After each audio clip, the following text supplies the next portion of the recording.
In the latest UPSC result 2025, top 10 out of top 10 are from various courses of Vajram and Ravi, with All India Rank 1 Anuj Agnihotri and many more.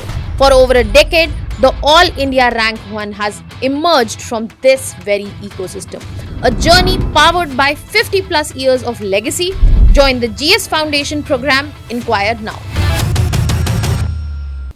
नमस्कार, मेरा नाम जीनिया अरोरा है and in this year's civil services examination 2025, that is, I have secured All India rank 6, and in this video I will basically be delineating upon my strategy, the resources I used and what worked for me, what did not work for me, and finally I will be talking about my improvement strategy from the 2024 attempt where I secured All India rank 156 and was allocated the Indian Police Service and moved towards All India rank 6 in this year.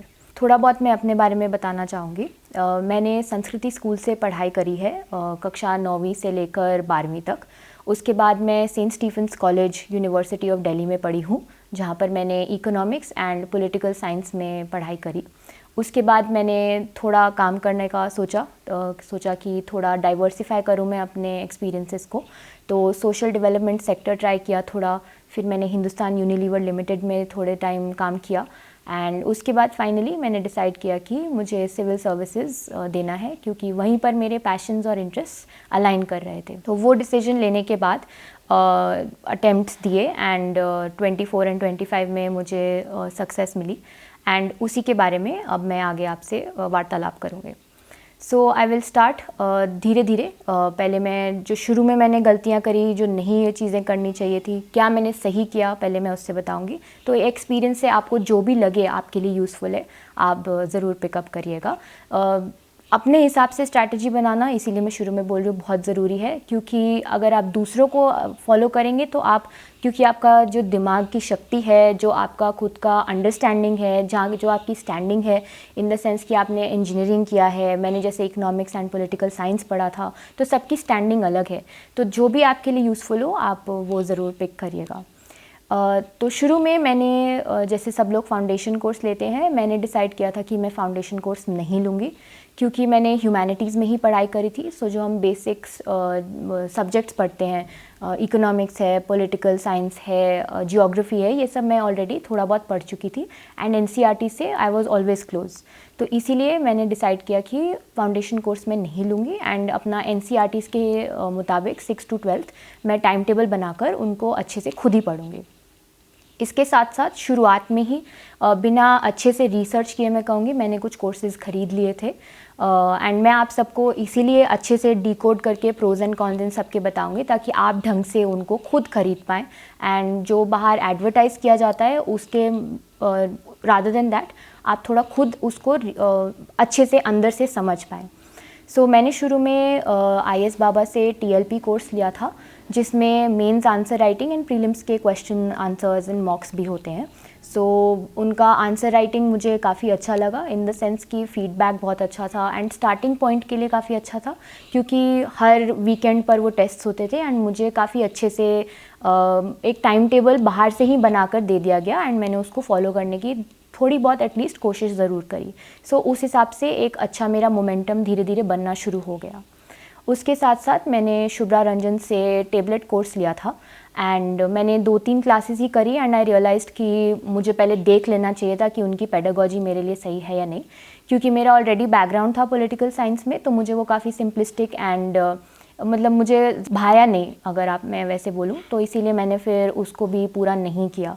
उनके notes भी साथ में आए लिए थे मैंने correspondence course में, but वो भी मुझे, क्योंकि मेरा बैकग्राउंड था, मेरे पास खुद के कॉलेज के नोट्स थे और एनसीईआरटीज़ भी पढ़ रखी थी मैंने, तो आई रियलाइज़ कि मुझे खुद ही बनाने पड़ेंगे एंड मुझे ऐसे बाहर के बने हुए नोट्स भा नहीं रहे थे. सो मैंने वो भी पूरा नहीं किया, खाली 2-3 क्लास 4 क्लास मैक्सिमम करी होंगी and then I did not use it. उसके बाद फिर क्योंकि मेरी जॉब साथ में चल रही थी तो मेरे पास ज़्यादा टाइम नहीं था, तो मैंने न्यूज़पेपर्स पर ज़्यादा बैंक करना धीरे धीरे शुरू किया एंड मेरा प्रीलिम्स नहीं निकला उस साल, क्योंकि मैंने करंट अफेयर्स पर ही सिर्फ फोकस किया एंड एनसीईआरटीज़ पढ़ी, ये समझा कि मुझे ऑलरेडी आती हैं, बट जो इन डेप्थ एनालिसिस जो एग्ज़ाम मांगता है फर्स्टली एंड सेकेंडली जो PYQs का एनालिसिस एग्ज़ाम मांगता है वो मैंने नहीं किया था. सो इसीलिए मैंने अपने अटेम्प्ट में आगे डिसाइड किया कि अब मैं NCERTs अच्छे से करूँगी, प्रीवियस ईयर क्वेश्चंस अच्छे से करूँगी एंड धीरे धीरे हर सब्जेक्ट को स्पेशलाइजेशन के साथ पढ़ने की कोशिश करूँगी।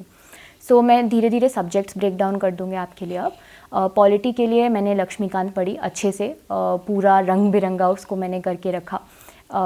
6, 7, 10, 15, 20 जितनी बार सब पढ़ते हैं वो मैंने पढ़ा।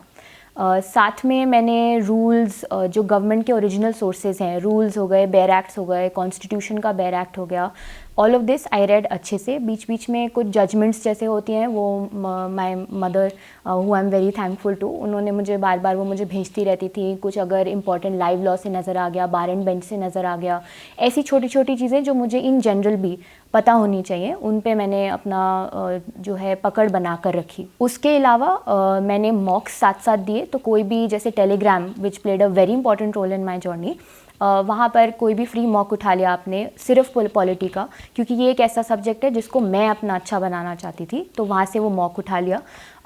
उसी जैसे पार्लियामेंट फॉर एग्जांपल आपने पढ़ा है तो उसी के ऊपर मॉक दिया एंड देन वहीं से एनालाइज कर लिया कि ये ग्रे एरियाज़ हैं। फॉर एग्जांपल जैसे मुझे 0R का ढंग से नहीं मालूम कि उसका एग्जैक्ट प्रोसीजर क्या होता है, किस टाइम पर होता है, एंड वेदर उसको इंडिया ने ही बनाया है इन द फर्स्ट प्लेस या वो बाहर से हम कहीं से बोरो करके लाए हैं आइडिया। तो सच स्मॉल थिंग्स जनरली मॉक्स में हो जाती हैं क्लियर, एंड फिर आप वापस उसी जो आपने चैप्टर पढ़ा है से for example during the day, आप उसको वापस रिविजिट कर पाते हैं एंड वो दिमाग में सेट भी बेटर हो जाता है, क्योंकि आप रिवीजन भी कर लेते हैं एंड सॉल्व भी कर लेते हैं साथ साथ। So that was for polity. उसके अलावा जब इकोनॉमिक्स की बात आती है, so in the first attempt the problem that I did was कि उसको मैंने समझने की कोशिश नहीं की। वही प्रॉब्लम करी कि मुझे लगा कि मेरे को ऑलरेडी आता है, which was definitely not true. So थोड़ा उसको डीपली अंडरस्टैंड करने की कोशिश मैंने करी इस बार। मेरा 24 का जो प्रीलिम्स था उसमें 2 महीने पहले फरवरी के आसपास मैंने मृणाल सर के नोट्स उठाए ऑनलाइन, वो भी मुझे मिल गए थे, एंड उनको मैंने धीरे धीरे पढ़ना शुरू किया एंड देन 1 महीने में मैंने उनको पूरा कंप्लीट कर दिया। कुछ 1000-2000 पेज के वो नोट्स होते हैं, उसमें से भी सारे पिलर्स मैंने नहीं करे जो मुझे लग रहा था मेरे वीक हैं एंड जो जिनका स्ट्राइक रेट एग्जाम में हाई है।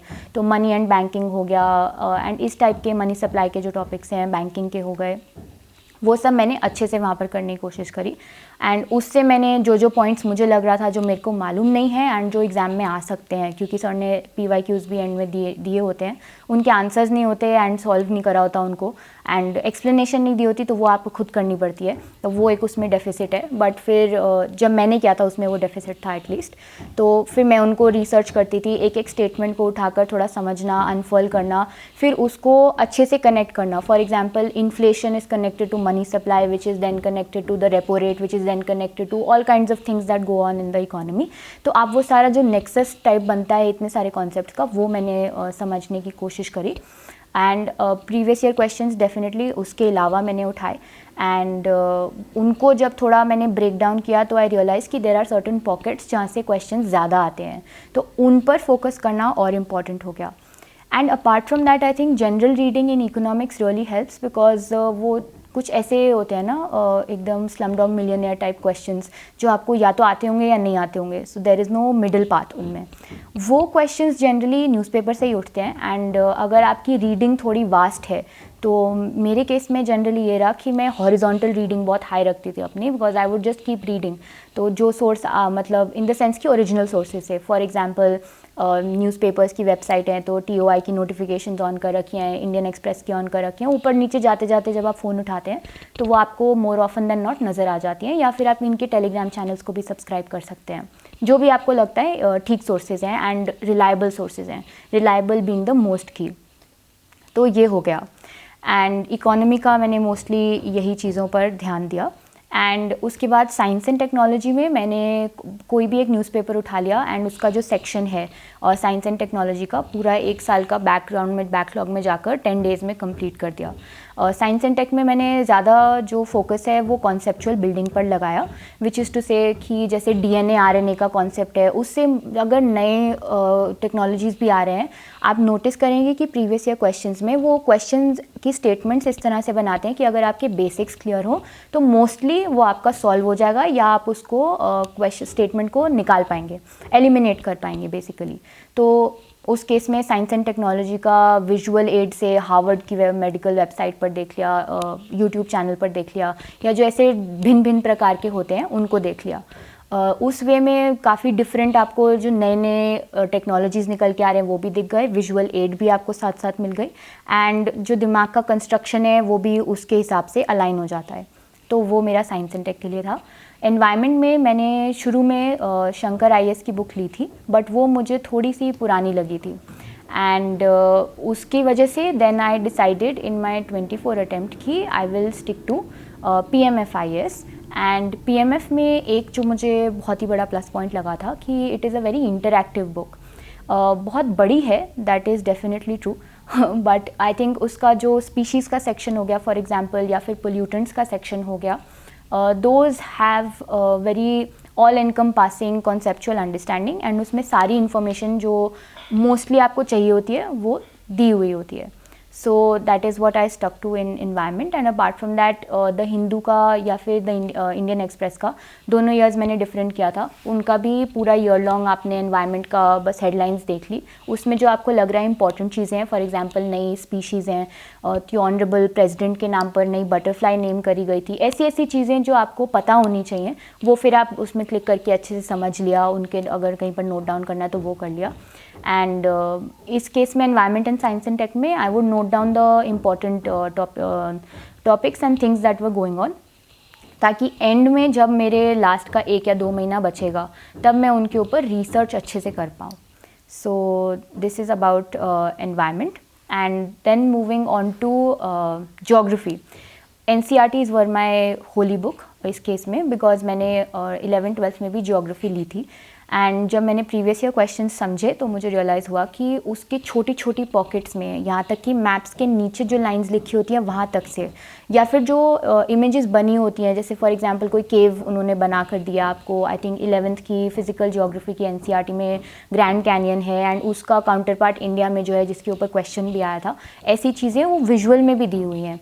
सो आई रियलाइज़ कि करना तो इसी को है, सिर्फ बेस लाइन मेरी यही होनी चाहिए, एंड उसके ऊपर थोड़ा और सुपर स्ट्रक्चर अपना अंडरस्टैंडिंग का क्रिएट करने के लिए I also went through GC Leong. उसमें मैंने क्या किया, I went through the first 2-3 chapters अच्छे से, जो वॉल्केनिज्म, जियोमॉर्फोलॉजी वगैरह पर हैं, एंड उसके बाद जो क्लाइमेटोलॉजी के ऊपर चैप्टर्स हैं उनका जस्ट मैंने जिस्ट निकाल लिया। एंड फॉर एग्जांपल जैसे ब्रिटिश क्लाइमेट है तो आपको पता होना चाहिए वेट है, मॉइस्ट है, कहाँ पर होता है, मैप उसमें दिया रहता है, तो वो बस मैप निकाला एंड उसी के ऊपर आपने बस लिख लिया कि ये इसके इंपॉर्टेंट कैरेक्टरिस्टिक्स हैं इस टाइप के क्लाइमेट के, तो वो आगे के सारे चैप्टर्स भी कवर हो गए। And out of share interest also I think most of you will like it, why because उसके आगे एक social development and economic development का पार्ट भी GC लियोंग में दिया रहता है, जो क्लाइमेटोलॉजी के कॉन्टेक्स्ट में मैं बता रही हूँ। उसमें आपको ट्राइब्स के नाम अक्रॉस द वर्ल्ड कि वो कैसे बड़े हुए, एंथ्रोपोलॉजी क्या थी उनकी, आउट ऑफ कीन इंटरेस्ट आपको खुद भी उसमें मज़ा आएगा पढ़ने में। तो I think it is a fun read also. A lot of people might not agree with me but it definitely is, and then ultimately वो काफ़ी हेल्प भी करता है, क्योंकि ऐसे में कहीं पर मेंशन हो गया या फिर इन जनरल GS1 में कहीं पर मेंशन हो गया, GS3 में मेंशन हो गया, तो वो आपको रैंडम जगहों पर स्ट्राइक करेंगे and one never knows interview में भी सिमिलर चीज़ पर क्वेश्चन आ जाए, तो उसको उस हिसाब से पढ़ना रादर दैन बस बर्डन बनाकर दिमाग पर। तो वो मेरा ज्योग्राफी का रहा एंड प्रीवियस ईयर क्वेश्चंस अच्छे से किए। मिनरल्स के मैप्स जो थे NCERT में जो दिए रहते हैं उनको अच्छे से किया, लास्ट डे पर उसकी रिवीजन करी। उसके अलावा जो पोर्ट्स हैं एट्सेट्रा जो नई आ रही है, पुरानी पोर्ट्स का जो मैप दिया है उसी में आपने डाल लिया। एंड लेक्स का आई थिंक 8th या समथिंग ऑफ द सॉर्ट किसी एक NCERT में दिया है, वहाँ से झेलम किस लेक के थ्रू पास करती है, ऐसे ऐसे क्वेश्चंस आपको मैप से ही आंसर हो जाएंगे। So doubling down on every single thing given from 6th to 12th in geography NCERTs is very important in my opinion.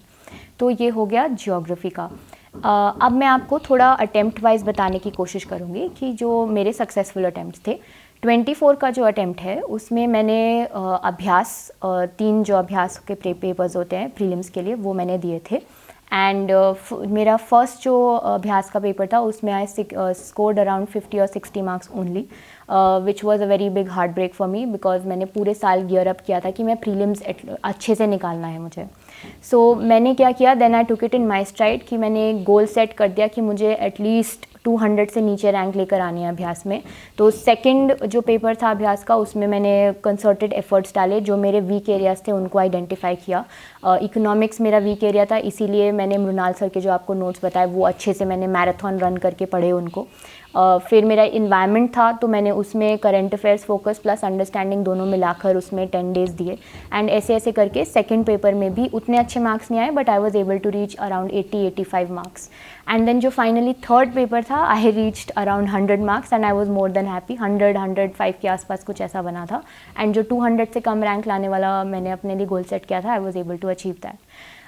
उसी साल हमारा जो प्रीलिम्स है वो पोस्टपोन भी हो गया था, तो that turned out to be a blessing in disguise for me, because there were some topics जो मैंने अभी उस टाइम तक रिवाइज नहीं कर पाई थी मैं, जैसे नेशनल पार्क्स हो गए, वाइल्ड लाइफ सेंचुरीज हो गई, प्लेसेस इन न्यूज़ हो गए। ऐसी जो चीज़ें आपको लास्ट में जल्दी जल्दी रिवाइज करनी ज़रूरी होती हैं वो। अपार्ट फ्रॉम दैट CSAT के लिए मैंने शून्य IAS का क्रैश कोर्स लिया था, तो उनका 8 आवर्स का एक क्लास रहता है जो 2-3 बार होता है, उसको मैंने एक बार अटेंड किया था। एंड अपार्ट फ्रॉम दैट उनकी जो टॉपिकली जो डिवाइडेड रहते हैं उनकी क्लासेस, उनके वो टॉपिक्स मैंने अच्छे से कर लिए थे जो मुझे लग रहा था I will be good at. तो for example LR logical reasoning हो गया, या फिर कॉम्प्रीहेंशन तो खैर मैंने खुद ही करी थी। मैथ्स के कुछ टॉपिक्स हो गए, PNC में मैं काफ़ी वीक थी, तो उसको थोड़ा मैंने वहाँ से देखने की कोशिश की कि अगर सिंपल क्वेश्चंस आए जो सब सॉल्व करेंगे वो एटलीस्ट मैं कर लूँ, तो उसमें मेरी काफ़ी हेल्प हो गई थी। The questions were very good and एक बैकग्राउंडर ऑफ सॉर्ट्स मुझे CSAT के अंदर के मिल गया था, क्योंकि सर एकदम जल्दी जल्दी आपको सॉल्व करने को बोलते हैं। And I really like the pedagogy also. तो 2-3 बार ऑफलाइन भी चली गई मैं, एंड बाकी मैंने मोस्टली ऑनलाइन रखा उनको। उसी टाइम मैंने उनका क्रैश कोर्स भी लिया था एंशिएंट हिस्ट्री पर एंड मिडीवल हिस्ट्री पर। सो अ फ्रेंड ऑफ माइन उसने मैप्स बनाए थे क्रोनोलॉजी वाइज, एंड उसी के ऊपर मैंने अपना खुद के नोट्स डेवलप करने की कोशिश करी थी एंशिएंट हिस्ट्री के कोर्स के थ्रू, बिकॉज वो प्रीवियस ईयर क्वेश्चंस को दिमाग में रखकर मैप्स के थ्रू आपको समझाने की कोशिश करते हैं। एंड मुझे विजुअल एड काफ़ी इंपॉर्टेंट रहती है टू एंश्योर कि एकदम सीप इन कर जाए, मैं इम्बाइब कर जाऊँ टॉपिक को। सो that is what I focused on. Apart from that मैंने अनुभव लिखा था। ऐसे जो ओपन मॉक्स आपके जनरली रहते हैं, उसमें क्या होता है कि आपको एक तो एकदम जो गर्मी कोर होती है नॉर्थ इंडिया में, उसमें पेपर लिख पाना सुबह एंड शाम, एक वो मसल मेमोरी भी आपकी डेवलप धीरे धीरे होनी शुरू हो जाती है। एंड मोस्ट इंपॉर्टेंटली आपको अपनी रिलेटिव स्टैंडिंग मिल जाती है कि आप कहाँ खड़े हो इन कॉन्टेक्स्ट ऑफ बाकी लोगों की प्रेपरेशन।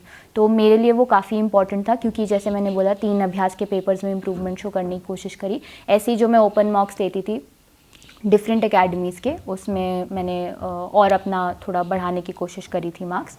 एंड उसके अलावा व्हाट हेल्प्स इज़ कि जब आप डिफरेंट कोचिंग्स के देते हैं तो आप किसी एक के ऊपर रिलाई नहीं करते हैं। फॉर एग्जांपल अगर आप 10 पेपर एक ही एकेडमी के दे रहे हैं, तो जो सामने वाला एग्जामिनर है जो पेपर बना रहे हैं, आप उसको समझने लगते हैं, तो आपके मार्क्स ऑटोमेटिकली खुद बढ़ने लग जाते हैं, क्योंकि आप समझ गए हो किस टाइप के क्वेश्चंस किस तरह से बनाएगा, कैसी एलिमिनेशन टेक्निक्स यूज़ करनी है उसमें। तो जब आप डिफरेंट एकेडमीज़ के करते हैं, उससे क्या होता है कि आप अपने आप को डिफरेंट इन्विजिलेटर से चेक करवा रहे हैं बेसिकली। एंड आपको एक्सपीरियंस जो है वो इतना वेरियस हो जाता है कि जब आप एक्चुअल पेपर भी देने जाते हैं तो it is not something new for you कि आपको एक ही एकेडमी की ली हुई एलिमिनेशन टेक्निक्स वहाँ लगानी है। वहाँ आपके लिए फिर थोड़ा इजी हो जाता है डिफरेंट पर्सपेक्टिव से सोचना। सो that is the thing I kept in my mind also कि मैं एक को तो नहीं करूँगी सिर्फ। अपार्ट फ्रॉम दैट मैंने उस अटैम्प्ट में SFG भी लिया था, विच इज़ 4 MIS का, एंड उसको भी मैंने पूरा नहीं किया था। Intermittently I attempted it. उसमें क्या हुआ कि आपकी जो SFG लेवल 1 है उसमें बेसिक कंसेप्चुअल अंडरस्टैंडिंग पर मैंने फोकस किया, एंड सारे नहीं दिए, बाकी जो बच रहा था मेरे लिए रिलेटिवली ईजी होंगे और उन पर मुझे फोकस नहीं करना है, तो मैं वो अपने दोस्तों के साथ रात रात को बैठकर हम लोग सारे सॉल्व कर देते थे, 2-2 3-3 टेस्ट एक ही बारी में। जो लेवल 2 है वो थोड़ा हार्ड होता है, तो उसके लिए जो टॉपिक्स एंड सब्जेक्ट्स मेरे वीक थे उन पर मैंने ज़्यादा फोकस किया। मैंने पूरा नहीं किया, 1.5 मंथ मैंने उसे पूरा किया होगा, and then I left that also. So अब मैं आपको थोड़ा बताऊंगी कि मैंने पेपर को अप्रोच कैसे किया। जिस दिन एग्ज़ाम होता है I will take you through that mindset now. मैं जनरली क्या करती थी कि रैंडमली पेपर खोल दिया मैंने, किसी भी पेज पर खुला कोई प्रॉब्लम नहीं है, बस बीच के आसपास थोड़ा होना चाहिए। तो मेरा जो 24 का अटैम्प्ट है उसमें आई थिंक क्वेश्चन 60s का कोई वो चल रहा था, तो वहाँ पर खुला था, एंड वहाँ से मैंने एंड तक किया, and then I went back to question number 1, and then मैं वहाँ से आगे तक गई। इसमें क्या होता है कि मेरा बस अपना अंदर से था कि फर्स्ट क्वेश्चन मुझे ऐसा लगता है जनरली एग्जामिनर डिफ़िकल्ट रखेंगे, क्योंकि वो आपको थोड़ा सा ब्रेक डाउन करने की कोशिश करेंगे because the exam wants people who are resilient, right. So I did not take that chance. मैंने बीच में रैंडमली खोला एंड शुरू कर दिया. कुछ क्वेश्चंस मुझे उस साल शुरू में जब मैंने खोला एंड उस टाइम पर भी मुझे बहुत ज़्यादा डिफ़िकल्ट लगे. एक दो क्वेश्चन काफ़ी मुझे डाइसी से लगे एंड देन वो होता है अंदर से आपको फील होना शुरू हो जाता है मेंटल स्ट्रेस.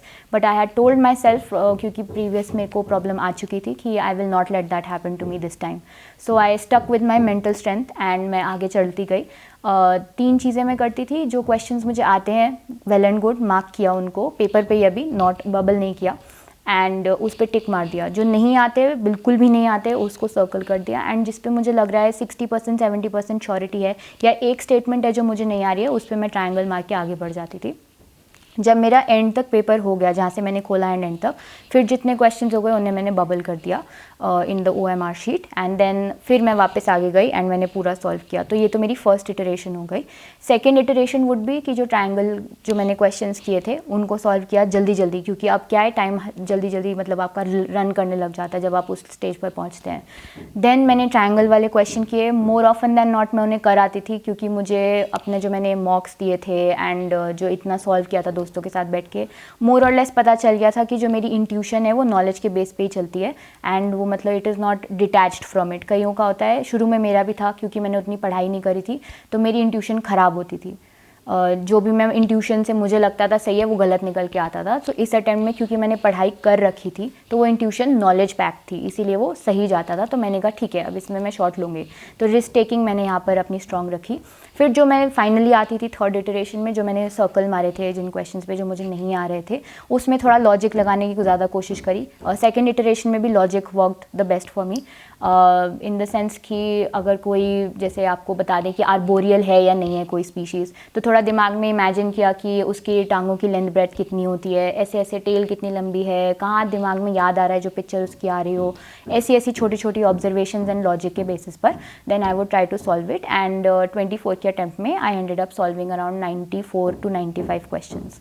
देन उसके बाद जब मैं बाहर आई तो मैंने 24 के अटैम्प्ट में भी एक अंदर से वो आती है ना एकदम कि मुझे देखना है कि ये क्वेश्चन सही हुआ या नहीं. एक दो क्वेश्चन मैंने गलती कर दी देखने की, दोनों गलत निकल के आए, तो मेरा थोड़ा मोराल नीचे हो गया था, विच आई वुड सजेस्ट कि आप बिल्कुल नहीं करें. उस जो बीच का टाइम है उसमें आप बिल्कुल शांति से खाना खाएं. आपके पेरेंट्स या दोस्त आसपास जो भी है, कोई नहीं भी है, तो अपना खुद का सेल्फ टॉक या गाने कुछ भी लगा कर रखो. गर्मी बहुत ज़्यादा होती है, जो नॉर्थ इंडिया में अपीयर कर रहे हैं वो समझेंगे. तो उस टाइम पर थोड़ा अपना शेड साथ में लेके आना, जैसे अम्ब्रेला वगैरह ले गए, कुछ समथिंग ऑफ द सॉर्ट, या आसपास देख लिया कि कुछ है ऐसा जहाँ हम जा सकें. तो वो हुआ. एंड 24 अटैम्प्ट में मेरा ये भी हो गया था कि बिकॉज मैंने वो 2 क्वेश्चन देख लिए थे एंड इन जनरल मुझे ठीक फीलिंग नहीं आ रही थी. बाहर आके कुछ क्वेश्चन याद आया, नहीं ये तो ज्योग्राफी में यहाँ ये लिखा था, मैंने ये मार्क कर दिया. उसमें भी आई थिंक क्लाइमेट के ऊपर क्वेश्चंस आए थे, तो वो एक क्वेश्चन भी मुझे काफ़ी डिस्टर्ब करा. But then ultimately I decided कि ठीक है, अभी CSAT बचा है and I will give it my all. मैंने पूरे साल मेहनत करी है and I will not let it go to waste. So then मैं गई CSAT के अंदर. उसमें मेरी स्ट्रैटेजी ये थी कि मैं पहले कॉम्प्रिहेंशन के क्वेश्चंस करूँगी एंड LR के, which is logical reasoning. And वो करने के बाद जो मैथ्स के क्वेश्चंस हैं, ये सब मेरा आधे घंटे में जितना हो गया ठीक है. उसके बाद जल्दी से I will move to maths, because उसमें भी मैंने डिसेंट लेवल ऑफ मेहनत की थी. मार्क्स मेरे CSAT में ठीक ठाक आ रहे थे, so I decided to proceed with that. उसमें जो डिफ़िकल्ट क्वेश्चंस थे, things that were taking me more than 45 seconds और 1 मिनट टू इवन डिकोड, मैंने उनको छोड़ दिया. क्योंकि मेरे केस में CSAT की इस पिछले 24 के अटैम्प्ट एंड 25 के अटैम्प्ट में यही था कि क्वेश्चंस कम कर दो, बट आपका एक्यूरेसी रेट बहुत हाई एंड हेल्दी होना चाहिए. सो 24 के अटैम्प्ट में वही मैंने किया. मैथ्स के क्वेश्चन सॉल्व किए, देन अगेन जो मुझे डाइसी, LR और इंग्लिश के लग रहे थे उनको सॉल्व किया, जल्दी से बबल किया एंड तब तक टाइम ख़त्म हो गया था. एंड मेरी एवरेज उस साल आई थिंक 50 क्वेश्चंस की बनी थी. देन इस अटैम्प्ट में जब मैं वापस प्रीलिम्स का ये एक्सपीरियंस बताती हूँ, मेरे पास ज़्यादा टाइम नहीं था रिज़ल्ट के बाद एंड प्रीलिम्स के बीच में. एंड वो होता है जब रिज़ल्ट आ जाए तो आपका दिमाग सेटल नहीं हो पाता है बिल्कुल भी, एंड पढ़ना बहुत मुश्किल हो जाता है. सो मैंने प्रीवियस ईयर क्वेश्चंस जो नोट्स अपने थोड़े बहुत उन्हीं के ऊपर, पेपर्स के ऊपर ही बना रखे थे, उन्हें गो थ्रू किया.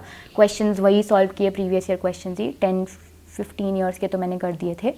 उसके बाद I moved on to my NCERTs, जो फर्स्ट एक रीडिंग हम करते हैं उसको जो मैंने हाईलाइट कर रखा था वो मैंने जल्दी से ख़त्म किया.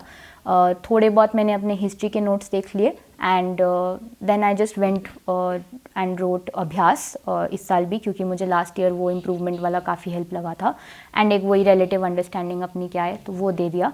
एंड उसके बाद आई went and wrote the paper. CSAT में इस साल मैंने क्वेश्चंस काफ़ी कम अटैम्प्ट किए थे क्योंकि मुझे मैथ्स थोड़ा सा डिफ़िकल्ट लगा था. इंग्लिश भी मुझे थोड़ी सी डाइसी लगने लगी थी because as compare to last year मेरे प्रीवियस ईयर क्वेश्चंस इंग्लिश में गलत होने लग गए थे. So I became a bit cautious about that.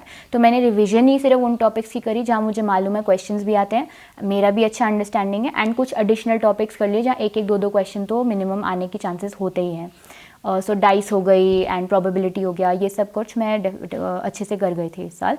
And वही हुआ, वहाँ पर मैंने नंबर ऑफ़ क्वेश्चंस कम अटैम्प्ट किए but I secured around 90 marks, 90-95 and sailed through in CSAT also this year. तो ये मेरी मोर और लेस स्ट्रैटेजी रही फॉर प्रीलिम्स. एंड CSAT में जो मैंने आपको पहले 0 IS का बता दिया, अपार्ट फ्रॉम दैट कुछ कैट की प्रेपरेशन की वीडियोस ऑनलाइन मेरे कुछ फ्रेंड्स ने देखी थी, तो एक दो मैंने उन्हीं टॉपिक्स के लिए जो मुझे करने हैं परम्यूटेशन एंड कॉम्बिनेशन वगैरह हो गए वो मैंने देख ली थी. कुछ मेरे 2-3 फ्रेंड्स थे जो काफ़ी हाई लेवल पढ़ाकू टाइप के लोग थे, तो वो इंजीनियर्स हैं. उनसे मैंने कहा कि थोड़े क्वेश्चंस जो हैं जो मुझे सॉल्व नहीं हो रहे उनके साथ बैठ के 1-2 घंटा लगाकर वो भी सॉल्व कर लिए. सो that was very helpful for me.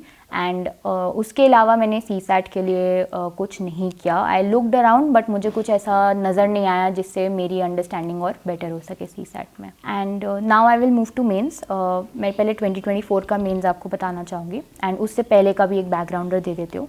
तो शुरू में मैंने विजन IS से GS मेंस एडवांस्ड कोर्स लिया था. उसमें क्योंकि मेरी बहुत ही स्टार्टिंग थी प्रेपरेशन की तो मुझे कुछ ज़्यादा मैं उसे यूज़ नहीं कर पाई, तो वो मेरे लिए एक स्टार्टर पॉइंट रहा. कुछ मैंने नोट्स नहीं उससे बनाए क्योंकि उस टाइम समझ ही नहीं आ रहा था कि नेविगेट कैसे करना है, क्योंकि न्यूज़पेपर पढ़ना है, प्रीलिम्स पढ़ना है, NCERT करनी है, करंट अफेयर्स करना है, जॉब भी चल रही है. So managing all of that was difficult and उसका एक्सपायरी डेट भी आ गया. So then that got left behind. उनके एथिक्स के नोट्स मेरे काफ़ी यूटिलिटी में आए थे उसके बाद बिकॉज उसमें काफ़ी सिंपल लैंग्वेज में कुछ टॉपिक्स एक्सप्लेन रहते हैं. सो दैट आई यूज्ड. उसके अलावा आई कुड नॉट यूज़. फिर 24 का जब मेरा प्रीलिम्स क्लियर हुआ वहाँ पर पहुँचे हम.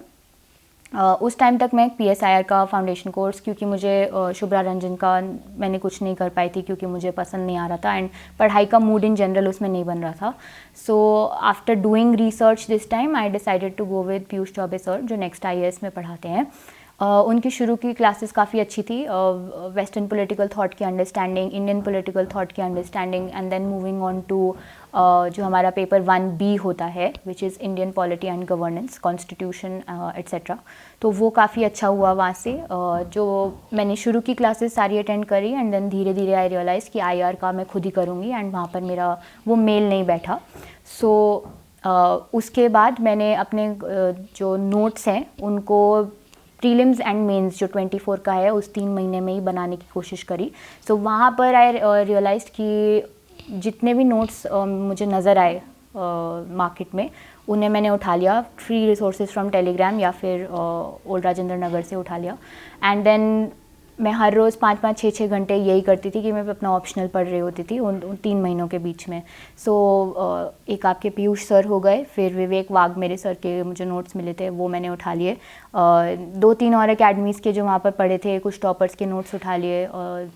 एक संस्कृति मैम हैं उनके उठा लिए. ऐसे मैंने कुछ नोट्स उठाए एंड फिर मैंने उससे अपने खुद के अंडरस्टैंडिंग के लिए कुछ नोट्स जो टॉपिक्स मुझे लग रहा था बहुत बार बार आते हैं ग्लोबलाइजेशन हो गया, ऐसे ऐसे उनको मैंने यूज़ किया. And then finally I went ahead with जो मैं अंडरस्टैंडिंग उन नोट से बिल्ड कर पाई थी.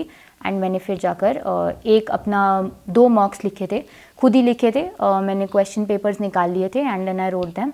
And that's about it for the PSIR strategy per se that I did. उसमें हेल्प सबसे ज़्यादा मेरी कब हुई जब मैंने इंटरनेट पर रिसर्च इन डेप्थ करी, क्योंकि मैंने नोट्स उन 3 महीने में बनाए थे. So everything was fresh in my head और that really helped. I would not suggest this to anybody. पहले से नोट्स बना कर रखने चाहिए बिकॉज उन 3 महीने में मैंने खुद को इतना ज़्यादा स्ट्रेच कर दिया कि बाकी जीएस पर ढंग से ध्यान देने का मुझे उतना ज़्यादा टाइम नहीं मिला. सो आई वुड सजेस्ट कि आप ऐसा ना करें एंड प्रीलिम से पहले ही आपके नोट्स रेडी हो तो that will be well and good for you, because फिर रिविजन करनी है and you would be able to focus on answer writing instead of making notes and understanding the concept in the first place, because it is too late then. And then I moved on to, जब मेरा prelims complete हो गया था, जब हमारे results वगैरह आ गए थे, then I because my parents were shifting and घर पे वो माहौल नहीं बन पा रहा था पढ़ाई का. सो that is when I decided, कुछ फ्रेंड्स ने बोला कि जो फोरम रेजिडेंशियल कोचिंग है वहाँ चलते हैं. वहाँ पर वही सेम फ्रेंड्स जिन्होंने मेरी पहले प्रीलिम्स में इतनी हेल्प करी थी. सो आई डिसाइडेड कि सही है, ये हम कर सकते हैं, that would be a good strategy. और क्योंकि मुझे कंसर्टेड एफर्ट चाहिए था, एक ऐसी एनवायरनमेंट चाहिए थी जहाँ सब पढ़ रहे हो एंड डिस्टर्बेंस एकदम मिनिमल लेवल पर होनी चाहिए. So I join them in the first week of July. ये मैं आपको प्रीलिम्स के बाद एंड मेंस के बीच का बता रही हूँ. एंड मैं वहाँ सिर्फ 1.5 मंथ रही थी. वहाँ पर मुझे and this was not their new campus which is Tapasya, which is where the advertisement leads, but I was at their Gurgaon का जो सेंटर था which was the initial one. वहाँ पर मैं 1.5 मंथ रही थी, नॉट इन अलवर. एंड जो मेरी इंटरव्यू डाली गई है दैट इज़ इन अलवर, क्योंकि उन्होंने हमें बोला कि वहाँ पर लोगों को प्रोत्साहित करने के लिए जाना है, तो वहाँ पे मैं इसीलिए गई थी. And I was not a part of Tapasya, I was a part of their forum residential coaching for 1.5 months. उसके मैं प्रोज एंड कॉन्स थोड़ा बताना चाहूँगी, बिकॉज काफ़ी लोगों ने मुझसे पूछा है. द प्रोज वर कि एक तो वहाँ एक लाइब्रेरी फैसिलिटी थी, तो वहाँ पर जो मेरे दोस्त थे, मैं थी, हम लोग 9-9 10-10 घंटे पढ़ पाते थे. एंड वो आप किसी भी लाइब्रेरी में कर सकते हैं, जो मैंने अल्टीमेटली 1.5 मंथ वहाँ रहने के बाद किया, घर पे एंड दोस्तों के साथ. तो दैट इज़ वन थिंग. तो वो environment definitely was very very good, so I will give credits to that. Second was कि दिपिन सर की क्लासेस जो करंट अफेयर्स की हैं, मैंने वो भी वहाँ पर की थी. एंड इस अटैम्प्ट में भी मैंने दिपिन सर को कंटिन्यू रखा था, क्योंकि आई थिंक वो एक ऐसा सा आपको कल्चर कर देते हैं विद करंट अफेयर्स, एंड जो उसका स्टैटिक पार्ट भी होता है कि you are able to think very widely when you are answering even the most random questions. So that also FRC में मैंने किया था. उस साल मैं उनके नोट्स नहीं बना पाई थी, बट नेक्स्ट ईयर जो 25 का अटैम्प्ट था उसमें आई स्टक विद सर. अच्छे से मैंने उनके नोट्स भी बनाए थे. I will talk about that later. Apart from that मैंने 2-3 classes in addition to all of this उनकी अटेंड करी थी FRC पर. कुछ एथिक्स की क्लासेस होती रहती थी and different things that used to happen. मैंने कुछ अटेंड की जहाँ मुझे लगा कि मेरा थोड़ा ऐसा मेलो सा पॉइंट है जहाँ मैं अच्छा नहीं कर रही हूँ, या मेरे नोट्स नहीं है, या मेरी अंडरस्टैंडिंग बिल्ड नहीं हुई है. So that is what I stuck with. Then around 1.5 months later वहाँ का हाइजीन मेरे को सूट नहीं कर रहा था, मेरे कई दोस्तों को भी नहीं करा. The food, the environment, lot of things were not working out. And थोड़ा जो जब मेंस पास आने वाला होता है, which all of you would also understand, it becomes very competitive and then borderline toxic होने लग जाता है वो. So that is when I decided कि now it is time to go back home. उस टाइम पर मेरे घर पे पर्सनल एक ट्रेजेडी भी हुई थी इमीडिएट फैमिली में. So it made more sense to go back home and then I left back, क्योंकि वहाँ की एनवायरनमेंट एंड घर की भी उतनी सूटेबल वहाँ मेरे रहने से नहीं थी. So I came back home and that is when उसी टाइम के आसपास अभ्यास हुआ था मेंस का. वो फिर मैंने आकर दिया एंड वहाँ पर मेरे मार्क्स अच्छे नहीं आए थे, which was a clarion call to me कि now you really need to push, क्योंकि अब ये लैकडासिकल एटीट्यूड नहीं चलेगा. तब मैंने ब्रंट शुरू करा 10-11 घंटे पढ़ने का अपने अभ्यास के मार्क्स देखने के बाद. कंटिन्यूसली ऑल्दो मैं साइड बाय साइड FRC पर AWFG लिख रही थी, क्योंकि 2-3 चीज़ें आपको वहाँ जाने के जब आप जाते हो तो you pay for 2-3 things and one of them was AWFG, the other was MGP. तो AWFG मैंने 3-4 हफ्ते अच्छे से लिखा and then slowly it withered away, because मुझे उसका ROI उतना नज़र नहीं आ रहा था, एक्सेप्ट कि I was writing continuously and वो राइटिंग में मेरा एक मोमेंटम बिल्ड हो गया था. So continuous writing is what I build from that and you can from if there are other courses like this you can build from that. MGP में मैंने शुरू के टेस्ट लिखे एंड देन उसके बाद क्योंकि फीडबैक उतना मुझे वो नहीं लगा, मतलब it was similar for my friends also. So then we decided कि इंस्टेड ऑफ दैट कि हम वो पेपर दें, हम लोग खुद ही आधे टेस्ट लिख लेंगे एंड जो आधा दूसरा लिखेगा उसके वैल्यू एडिशन पॉइंट्स कर लेंगे, because all of us had very less time and it was our first mains, all my friends and me. तो वो कंप्लीट हुआ एंड जब घर में वापस आई उसके बाद मैंने NK यादव सर का QEP कोर्स उस साल लिया था. तो मैं सर से एक बार मिलने गई, उन्होंने बोला कि ठीक नहीं चल रहा है and then slowly I started building on, मतलब जो कुछ चीज़ें मैंने नहीं करी थी तो मैंने उनके जो कोर्स था उससे कुछ लेक्चर्स देखे, सारे मैं देख नहीं पाई और क्योंकि मुझे नीड भी नज़र नहीं आई सबकी, तो मैंने कुछ देख लिया, labour and employment etcetera, economy related वगैरह. एंड वो सब करने के बाद देन मैंने धीरे धीरे साथ साथ आंसर जो मैं लिख रही थी ब्रेनस्टॉर्मिंग पे ज़्यादा फोकस धीरे धीरे मैंने बढ़ाया एंड अल्टीमेटली आई रियलाइज कि the more number of hours and hard work I was putting in, the better my answers were getting, and the more I was revising them, although मेरे पास बहुत कम time था तो मैं एक ही maximum revision कर पाई होंगी and सारे नोट्स तो मैं देख भी नहीं पाई थी because they were very unstructured and एकदम ऐसे मतलब फैले हुए से नोट्स थे मेरे. सो that was a problem and I would seriously suggest that you don't do that कि आपके नोट्स पहले से बने हो एक ही मतलब 1-2 पेज पे टॉपिक लिखा है, उसमें इंट्रोडक्शन कंक्लूजन सेट कर रखी है, वैल्यू एडिशन सेट कर रखा है, साइड में space for current affairs related to the topic रखा हुआ है एंड प्लसेस माइनसेस जो भी आपको कमेटी की रिकमेंडेशंस वगैरह हैं, फॉर एग्जांपल सरकार या कमीशन ने कुछ उसके ऊपर बोला है एट्सेट्रा एट्सेट्रा, तो वो सब आप एक ही जगह पर लिख कर सेट रखें. तो that attempt went by like this. मैंने बहुत कुछ करने की कोशिश की in very limited amount of time which is also why I was not able to secure very very good marks in my mains and उस सब से जो मैंने आपको अभी बताया the deductions I made for the next attempt जब जिसकी मैं अब बात करूँगी मेंस के हिसाब से was that all I need is my own desk and my environment, क्योंकि मुझे रियलाइज़ हो गया था कि सिक्लूडेड एनवायरनमेंट में जब मैंने सामने सब कुछ रखा हो तो मैं ज़्यादा बेटर पढ़ पाती हूँ. सेकेंड, अपने फ्रेंड से जो इंटरेक्शन है उसको मेंटेन रखना. वाई? बिकॉज वो प्रीवियस अटैम्प्ट में भी हेल्प किया था एंड डिस्कशन में we were able to understand the dimensions much better as compare to जब मैं अकेले बैठ के ही कुछ बना रही हूँ.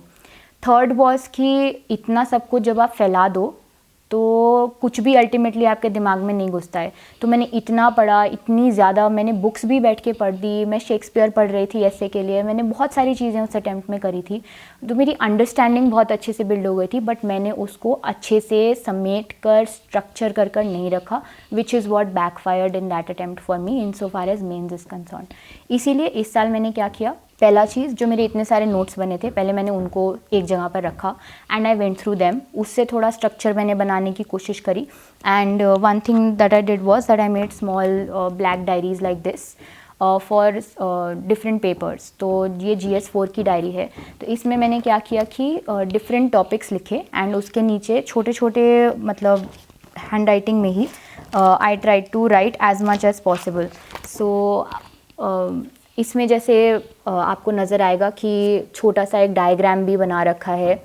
डायग्राम बनाने के साथ साथ एक जो पूरी अंडरस्टैंडिंग है टॉपिक की वो मैंने एक डायग्राम में ही यहाँ पर नीचे भी ड्रॉ कर रखी है. तो प्रेजेंटेशन, इंट्रोडक्शन, कंक्लूजन सब कुछ मैंने इसी में करने की कोशिश करी एंड अपार्ट फ्रॉम दैट इससे क्या हुआ कि I was able to revise my topic very well just before going inside and पूरा जो मैंने लास्ट ईयर फैलाया था वो एक जगह आ गया, रिविज़न जल्दी हो गई and that really ease the process and मेरी रिविज़न भी इन द प्रोसेस अच्छे से हो गई थी. So these black diaries really help and I made them for almost all of my GS papers and also for my optional. तो 1A, 1B, 2A, 2B के लिए मैंने बना कर रखी थी. इसमें भी उन टॉपिक्स पर ज़्यादा फोकस किया जहाँ previous year questions direct hit मारते हैं. फॉर एग्जांपल जैसे मैंने अभी ग्लोबलाइजेशन का बताया या फिर कॉन्स्टिट्यूशन के सेलिएंट फीचर्स से कोई ना कोई क्वेश्चन किसी भी फॉर्मेट में आता है तो the case law that you're using और the committee recommendations you're using, the theories that you're using are going to be similar as compare to मतलब जो भी आप कॉन्स्टिट्यूशन रिलेटेड क्वेश्चंस में लिखेंगे. Right, so that is what I focused on and apart from that मैंने quality पर थोड़ा ज़्यादा फोकस किया इन द सेंस कि quality firstly in conceptual understanding and secondly जो मैं लिख रही हूँ उसकी क्वालिटी. अंडरस्टैंडिंग का ऊपर मैं पहली बात करूँगी. अंडरस्टैंडिंग में जो कॉन्सेप्ट्स हम इतने सारे पढ़ते हैं उनको रट्टा मारने की बजाय, डेफिनेशंस लर्न करने की बजाय उनके बैकग्राउंड में जाकर कॉन्टेक्स्ट समझना. फॉर एग्जांपल इकोनॉमिक सर्वे में अगर कोई टर्मिनोलॉजी दी गई है तो उसके इर्द गिर्द जो लिखा है उसका कि स्ट्रीम ऑफ थॉट क्या है प्रोसेस गवर्नमेंट का उस पर्टिकुलर चीज़ के बारे में कुछ करने का. फॉर एग्जांपल कोऑपरेटिव्स हो गए या फिर आप एक सिंपल सी टैगलाइन उठा लो, सबका साथ सबका विकास. तो ऑनरेबल प्राइम मिनिस्टर ने ये क्यों रखा है इन द फर्स्ट प्लेस, उसके बैकग्राउंड में जाना, गवर्नमेंट के पेपर्स पढ़ना, थोड़ा अपने आप को इन्वेस्ट करना टॉपिक में रादर दैन कि बस मुझे आंसर लिखने से मतलब है, वो मैंने इस बार अपने दिमाग से थोड़ा हटा दिया था. And as I have also mentioned time and again कि I started thinking from the perspective of the civil services which is to say कि डेफिनेटली सिलेक्शन भी हुई थी, बट आई ऑल्सो रियलाइज़ कि जो क्वेश्चंस हैं उनकी मेरिट जो है मैं समझ नहीं पा रही हूँ, एंड मुझे सिलेबस के बैकग्राउंड में जाना इंपॉर्टेंट है. फॉर एग्जांपल GS1 क्यों दिया गया है हमें, हिस्ट्री क्यों पढ़नी चाहिए हमें. For example this year Chandelas पर एक क्वेश्चन था, एंड कोई लेना देना उसका दूर दूर तक नहीं था. जो मैंने रैंडम चीज़ें भी पढ़ी हूँ उसमें भी मैं नहीं पढ़ पाई थी. तो इट वाज़ अ वेरी मतलब बाउंसर टाइप का question, but I relied on my observations, I relied on the thinking कि एग्जामिनर ने क्यों दिया होगा उसको, and I wrote the answer. So ऐसे कई सारे क्वेश्चन इस साल मुझे नज़र आए जिसमें मैंने जो बैकग्राउंड अपना अंडरस्टैंडिंग बिल्ड करने की कोशिश करी थी. GS में भी ट्राइब्यूनल्स का, GS2 में ट्राइब्यूनल्स का क्वेश्चन था for example. that is said to be a very old current affair, but what we don't realize is कि सुप्रीम कोर्ट की जो जजमेंट्स हैं वो पिछले 1-2 साल में ही आई हैं ट्राइब्यूनल्स के ऊपर. सो आपको बेसिक आर्किटेक्चर ऑफ ट्राइब्यूनल्स, पहले वो 323A-B डाले गए तो उनमें प्रॉब्लम्स क्या आई, फिर जो जुडिशरी के ऊपर पेंडेंसी है उससे क्या उनका रिलेशन है. आपने मालीमठ कमेटी पढ़ी होगी तो उसमें मालीमठ कमेटी ने क्या कहा है, सिर्फ ये नहीं लिखना है कि मालीमठ कमेटी इक्वल्स ट्राइब्यूनल्स, तो मतलब इस टाइप के नोट्स नहीं होने चाहिए, बट ट्राई टू अंडरस्टैंड कि कनेक्शन क्या है. कि अच्छा पुलिस की आपकी जुडिशल पेंडेंसी बढ़ती है, फिर उसका पुलिस पे क्या प्रॉब्लम आती है, फिर उसी के साथ साथ ट्राइब्यूनल्स क्या उसको फास्ट ट्रैक कर पा रही हैं, नहीं कर पा रही हैं, तो what are the deficiencies in it. फिर जो रिकग्निशन सेंटर एंड स्टेट के बीच में टसल चलती है 323A एंड B के बीच में, क्या आप वो समझ पाए हैं. ऑल ऑफ दिस थोड़ा उसको इन डेप्थ जाके समझना, वो मैंने इस साल थोड़ा डिफ्रेंशिएटर किया. Apart from that Dipin sir का जो मैंने लास्ट ईयर 24 के अटैम्प्ट में करा था, उसमें मैंने उनको सुना बट मैंने उनके नोट्स नहीं बनाए ढंग से. एंड जो सर एंड में क्वेश्चंस बोलते थे लिखने के लिए क्लास के अंदर ही, that also I did not do. इस साल मैंने ऑनलाइन लिया था तो मैंने अपने आप को थोड़ा पेस करने में भी मुझे हेल्प हो गई थी सर के साथ. तो जो भी वो क्लास में बोलते थे मैं उसको वैसे ही लाइन बाय लाइन इंग्लिश में पूरा सेंटेंस लिखती थी, रादर दैन कि डॉट बुलेट्स में उनका लिखूं, क्योंकि सर बोलते बोलते ही ऐसे कई सारे कीवर्ड्स यूज़ कर जाते हैं जो मुझे ऐसा लगा मुझे नहीं आते, एंड सेकेंडली मुझे आंसर में डेफिनेटली लिखने हैं.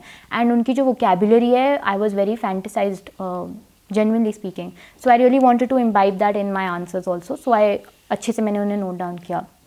साइड में जब मैं उनके नोट्स बनाती थी, राइट में मैं थोड़ा स्पेस छोड़ती थी, क्योंकि सर कई बार रैंडम पासिंग में किसी का नाम ले लेंगे, जॉन मार्शल बोल दिया, ऐसे कई सारे नाम बोलते थे वो, डरखाइम बोल दिया. Then I would go back and research, थोड़ा उसको समझने की कोशिश की कि अच्छा सर ने क्यों बोला, किस कॉन्टेक्स्ट में था, इनकी थ्योरीज क्या हैं जिसका नाम ले लिया इन्होंने, एंड एट्सेट्रा. सो मैंने वो पूरा पैराफर्नीलिया इस साल किया था. एंड देन जो लास्ट में सर क्वेश्चन लिखवाते हैं वहीं आपकी रिवीजन भी हो जाती है.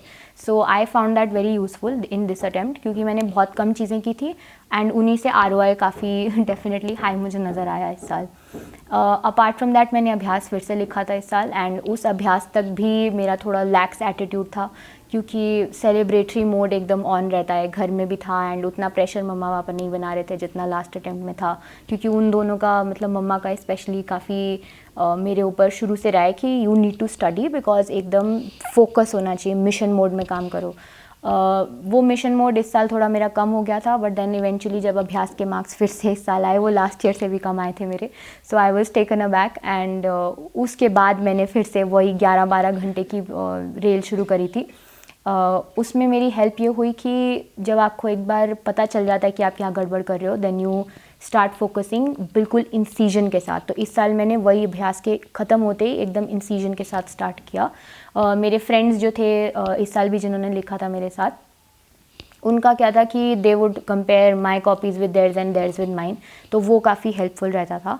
And apart from that what I did was कि जो मैं आंसर्स, फिर उसके बाद कोई भी रैंडम आप टेलीग्राम से कोई भी एक मॉक पेपर उठा लो मेंस का, एंड उसमें से रैंडम क्वेश्चंस उठाओ जो आपको लग रहा है आपको नहीं आते, 7 मिनट दो एंड उसको लिख दो. So what I use to do is कि मैं ऐसे ही आंसर्स लिख लिया करती थी इसमें, एंड फिर मैं क्या करती थी, 7 मिनट्स जो मैंने लिखने में लगाए हैं उसी 7 मिनट्स के एडिशन 7 मिनट देने हैं मुझे उसके बाद. एंड जो उसमें मैंने नहीं लिखा, जो डायग्राम्स नहीं बनाए, जो इंट्रोडक्शन कंक्लूजन लंबी छोटी कर दी, जो टाइम ज़्यादा ले लिया, वो सब थोड़ा एनालाइज करने के बाद मैं उसी के आसपास ऊपर नीचे लिख दिया करती थी कि व्हाट एग्जैक्टली इज़ इट जो मैंने मिस कर दिया, ताकि मैं उसको लॉस के वे में देखूँ कि ये लॉस हुआ है, मुझे 2 मार्क यहाँ कटे हैं मेरे इसमें, और वो 2 मार्क से जब आपका फाइनल लिस्ट में ऊपर नीचे नाम होता है, उसका जो पेन मुझे लास्ट ईयर फील हुआ था वो मुझे काफ़ी ज़्यादा ज़्यादा हिट करता था। तो मैंने वो एक इकोनॉमिक्स का कॉन्सेप्ट भी होता है, लॉस जो है you understand that more than the gain that you are making, right. So मैंने उस पर कैपिटलाइज़ किया एंड साइड्स में मैं वो लिख लेती थी जहाँ जहाँ मेरे 1-1, 2-2 मार्क कटने वाले हैं इस साल अगर मैं ये काम वापस करके आ गई। So I stuck to that. Random questions मैं लिखती रहती थी अपने दोस्तों के साथ, they were very very helpful that way. And all in all फिर धीरे धीरे जब मैं आगे बढ़ी, जब मैंने अभ्यास दे दिया था, फिर मैंने उसको T-10 पर थोड़ा एनालाइज़ किया। जब 10 डेज़ बचे थे मेंस में, उसको एनालाइज करने के बाद मुझे पता चला कि जो क्वालिटी है उस पे काम करना है। दूसरी मेरी जो हैंड राइटिंग है, जब मैं थोड़ा नर्वस हो जाऊँ तो वो बहुत बड़ी हो जाती है। तो ऐसी स्मॉल स्मॉल साइकोलॉजिकल हिंट्स जो आपको मिल जाती हैं जब आप मॉक्स लिखने जाते हैं उस एनवायरनमेंट में, इतने सारे लोग जब आपके आसपास लिख रहे हो, दैट रियली मतलब that is what I capitalized on. मैंने अपनी साइकोलॉजी समझने की कोशिश करी and then I went and tried my level best to hit the bull's eye. इसमें जो केस में प्रॉब्लम आ गई थी कि मेरे क्वेश्चंस क्योंकि मैंने क्वालिटी पर इतना फोकस कर दिया एंड मैं वहाँ पर इतना बैकग्राउंड नॉलेज अपना जो डेवलप करके गई थी, मैंने 2-3 एडिशनल किताबें पढ़ी, जैसे cabinet secretary, honourable cabinet secretary की किताब पढ़ ली, ऐसे ऐसे करके जो चीज़ें मैंने करी वो सब वहाँ पर थोड़ा मुझे प्रॉब्लम कर गई। क्योंकि while I had built a very rich understanding, मेरे क्वेश्चंस छूटने की एक प्रॉब्लम मुझे आ गई इस साल, विच इज़ टू से कि 10-15 मार्क्स का एवरेज पे एक एक क्वेश्चन मेरा सारे जीएस के पेपर्स में छूट गया and that really hit me very hard. GS 3 में नहीं छूटा था बट बाकियों में सब में छूट गया। उस प्रॉब्लम को कर्व करने के लिए what I would suggest is कि जैसे मैंने एक एक क्वेश्चन रैंडमली मॉक से उठाया, आप हर वीकेंड एक टेस्ट लिख दो, चाहे आपने प्रिपरेशन करी है नहीं करी है, आप बस उसको लिख दो ताकि आपका टाइम मैनेजमेंट जल्दी हो, वो राइटिंग की स्पीड जो है वहाँ पर हो जाए even when the most random questions are thrown at you.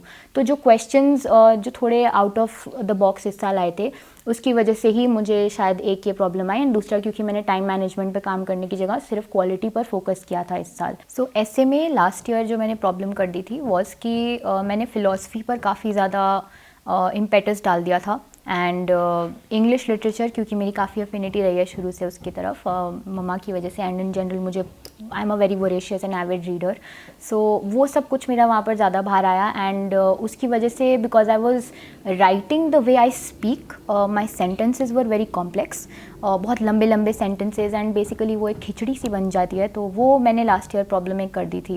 And also secondly क्योंकि मैं इतना ज़्यादा डीपली चीज़ों के बारे में लास्ट ईयर सोचने की कोशिश कर रही थी ऐसे में, तो जो मैंने टॉपिक की अंडरस्टैंडिंग थी उसको इतना डीप लेवल पे कर दिया that I was not able to put it forward in words in the exam. So I am not saying that you should not think deeply, all of us should and all of us do, but उसको अगर आप writing में नहीं डाल पा रहे हैं तो उस गैप को ब्रिज करने की कोशिश एटलीस्ट उन 3 महीने में डेफिनेटली करने की ज़रूरत है। सो उस साल मेरे 90 मार्क्स आए थे ऐसे में and this year the improvement I did was कि I broke down the complex sentences, absolutely simple maximum compound sentence and जैसे बोल रहे हो वैसे नहीं लिखना है, that was the first thing. Second thing was I try to focus more on practicality, practicality in the sense कि my examples should be related to India. My examples, if at all they are international, they should be of a level that nobody else is thinking of them.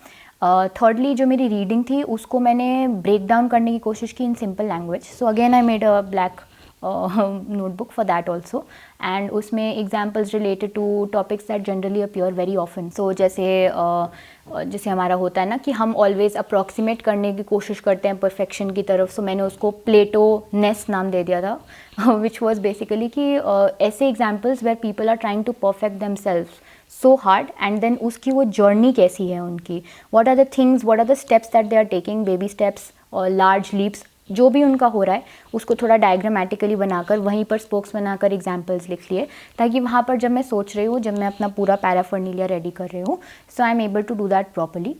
इस case में मैंने अपने 24 के attempt में जब मेरे 90 marks आए थे तो 2-3 ऐसे की क्लासेस मैंने फोरम पर अटेंड करी थी, वहाँ पर थोड़ा ब्रेक डाउन हो गया था टॉपिक्स का प्रीवियस ईयर क्वेश्चंस का मेरे लिए, बट इवेंचुअली जो मेरी मेन प्रॉब्लम थी वो ब्रेक डाउन नहीं हुई थी वहाँ पर एंड फीडबैक में भी मुझे जो बोला गया था वहाँ पर इन ए सेंस वो काफ़ी मतलब मेरे 90 मार्क्स आए थे तो that is a big reflection of that.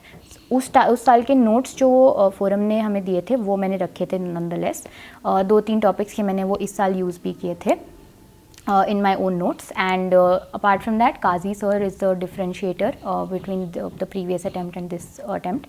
उनका एक essay course होता है, तो वो मैंने लिया था. उसमें एक ही में आधा ही मैं essay इस बार सबमिट कर पाई थी सर को, पूरा नहीं कर पाई थी. बट ब्रॉडली उन्होंने एक ऐसे का कॉन्टूर मेरे लिए बना दिया था एंड उसके थ्रू मैंने काम करने की कोशिश की थी. On the day of the essay exam I was feeling very nervous because मुझे डर था कि जो मेरा मुझे ऐसा लगा कि मेरा पोटेंशियल 90 मार्क्स से तो ऊपर ही होना चाहिए, एटलीस्ट 100 तो आना चाहिए. So I try to focus on that day on not being nervous, थोड़ा मेंटल अपने आप को शांति रखना, because equanimity eventually reflects in the way that you write. You will also realise this. So मैंने थोड़ा अपने नर्व्स को काम रखने की कुछ चीज़ें की थी, जैसे 2-3 रोजेज़ में साथ में ले गए थे अपने. एंड कुछ मुझे नेचर से भी काफ़ी वो रहता है, शांति मिलती है. तो मेरे खुद की खिड़की के बाहर भी काफ़ी पेड़ हैं, तो उनको भी देख देख के सुबह में आधा घंटा जाने से पहले I was just looking outside rather than reading that day. So ऐसी कुछ चीज़ें मैंने अपनी नर्व्स को काम करने के लिए की थी. And also because that is the first paper, so the buildup of the entire 9 papers is very high that day. So मैंने थोड़ा नर्व्स पे इस साल काम किया था उस दिन. एंड गई मैं लिखने पेपर ऐसे का. मैंने टॉपिक सबसे ईजी इस बार चूज़ किए थे. लास्ट ईयर ये भी गड़बड़ की थी कि I chose the topics which I thought were so difficult that most people will not write them, but because I thought I was able to understand them, which I was not definitely, क्योंकि marks में reflect नहीं हुआ. So I stuck with the easiest topics this year, जो मुझे लगा मुझे आते हैं, एग्जाम्पल्स हैं जिसके पास, थोड़ा प्रैक्टिकल बनी मैं, एंड मैं उसी पे लिख कर आई. सिंपल लैंग्वेज लिखा, आइडियाज़ रिच रखे. आइडियाज़ मैंने वो नहीं किए अपने डाउनग्रेड, डेनिग्रेट नहीं किया उनको. And I scored 128 marks this year. So the 38 marks are simply because of simple English, same type of examples but deconstructed. Essay I was able to complete, क्योंकि छोड़ने वाली जो प्रॉब्लम मैंने पहले बोली वो GS में स्टार्ट होती है. So now coming to GS1, I think again I focused on the broad contours of history. जो 2-3 टॉपर्स के नोट्स मैंने निकाल लिए थे एंड उन्हीं से मैंने जो रिप्रेजेंटेशन वगैरह है टेम्पल्स की फॉर एग्जांपल वो सब बिल्ड कर लिया. टेम्पल आर्किटेक्चर का एक डायग्राम बना लिया, उसके एक ही पेज पर मैंने कुछ जॉटिंग्स बना ली कि ये आया तो मैंने लिख के ही आना है. तो that is what I focused on उसमें. Apart from that, society is the one place where I personally feel the more you are able to relate the better you write. So for example last year 24 के attempt में there were questions on rural से जो urban में women आ रही हैं and urbanisation का impact, especially if they come from a particular strata, something of that sort. I am not able to remember the exact question. So I position myself in that woman's feet and then I tried to think about the answer. And this year also I relied on that. क्या है कि most लोग इस बार मैंने देखा, मेरे काफ़ी दोस्त भी थे जो फोकस कर रहे थे फैंसी वोकेबुलरी पर. So rather than focusing on that, basics मुझे पता होने चाहिए अगर वो क्वेश्चन में आ जाए, बट उसके अलावा थोड़ी अंडरस्टैंडिंग पर ही मैंने इस साल भी फोकस रखा. And I think that must have paid dividends because मैंने प्रेजेंटेशन पर ज़्यादा फोकस करा, मैंने वैल्यू एडिशन पर फोकस करने की जगह सोसाइटी में अंडरस्टैंडिंग एंड एनालिसिस पर फोकस करा. तो अब एनालिसिस के अगर 10 पॉइंट लिख कर आ रहे हैं, मेरे केस में एवरेज GS1 में सोसाइटी में I tried my level best to maintain 8 points at least. So उस पर मैंने जब मतलब इन चीज़ों पर वर्क करा तो I think that must have paid the dividend. I secured around 115 marks this year in GS and last year मेरे GS1 and last year this was 104. GS1 में जो एक प्रॉब्लम मुझे आ गई थी वॉज कि टाइम बहुत कम था एंड जो एक क्वेश्चन 15 मार्कर था, मैंने शुरू से पेपर स्टार्ट किया, सारे 10 मार्कर्स किए, then I went to the last end last से फिर मैंने लिखना शुरू किया बिकॉज आई थॉट कि लास्ट में इंप्रेशन ज़्यादा बनता है एग्जामिनर का, तो वहाँ से शुरू किया and by the time I was coming back तो मेरा फर्स्ट 15 मार्कर पूरा छूट गया था GS1 में. And that is something I would again से कि while you are focusing on quality, I also want you to focus on the time management part, especially in those 3 months because ultimately that will hit you. I was fortunate enough कि I was not taxed for it and the quality must have made amends for that problem, but please don't do that. थोड़ा आप time management पे काम करेंगे तो definitely आपके marks और बढ़ेंगे. देन उसके बाद जब ये कंप्लीट हुआ तो GS2 की बारी आती है. उसमें क्वेश्चंस काफ़ी I would not say random थे, but they demanded you to have a command over the general polity of India. So for example अगर क्वेश्चन जम्मू कश्मीर की लेजिस्लेटिव असेंबली में जो डिफरेंस अब क्रिएट हुआ है उस पर है, उनके पावर लेक्सिकॉन पर है, ऐसी चीज़ें जो डिफरेंट इस बार आई थी, tribunals I have previously mention. I think in those moments you are not suppose to panic, but you are just suppose to धीरे धीरे go back to your prelims knowledge में भी, क्योंकि प्रीलिम्स में हमने ये सब पढ़ा होता है. It is not like we do not know कि क्या क्या हुआ है इस कॉन्टेक्स्ट में, राइट. सो उसको बस उस मोमेंट में लिख पाना is the main thing that you need to do. International relations में also there were 1 or 2 out of the box questions which again demanded a overall reading, which I had definitely focused on in the last attempt also and this attempt. So I think more or less वहाँ पर थोड़ा makeup हो गया होगा. And मेरा इसमें भी एक 15 मार्कर क्वेश्चन रह गया था, क्योंकि मैंने वही किया था फर्स्ट 10 क्वेश्चंस देन बैक से आगे चले, तो that problem happened in this paper also. GS2 में आतिश माथुर सर को मैंने इस साल यूज़ किया था. उनके जो नोट्स मेरे पास बिल्कुल भी नहीं थे, क्योंकि काफ़ी अनस्ट्रक्चर्ड था, बट काफ़ी कंसोलिडेट कर लिया था. कुछ टॉपिक्स रह गए थे एंड आई थॉट कि आई जस्ट गो थ्रू जो सर फ्री रिसोर्स भी डालते हैं, उसमें I had gone through sir's notes. And कुछ टॉपिक्स में इमीडिएट पिकअप भी हो गया था मेरे लिए, बिकॉज सर एकदम इतना वाइड अरीना कवर कर देते हैं आपके लिए. I think there were 70-80 documents, so I had to sit for 3-4 days completely with that and go through जो मेरे टॉपिक्स कवर नहीं हुए हैं या जो हो गए हैं उसमें कुछ एक्स्ट्रा करंट अफेयर्स सर ने डाल दिया हो. So I did that from the free resource itself. Then now moving on to GS3, मैंने that was the only paper I was able to complete. उसमें मैंने इस बार काफ़ी डेटा पर फोकस किया था and apart from data analysis पर भी फोकस किया था. गवर्नमेंट की एक बहुत ही रीसेंट डॉक्यूमेंट उस साल निकली थी हमारे मेन से कुछ I think 20-30 days ago only, पहले ही नीति आयोग का डॉक्यूमेंट था, which basically had a lot of information. I will give the name and I will put it in the description.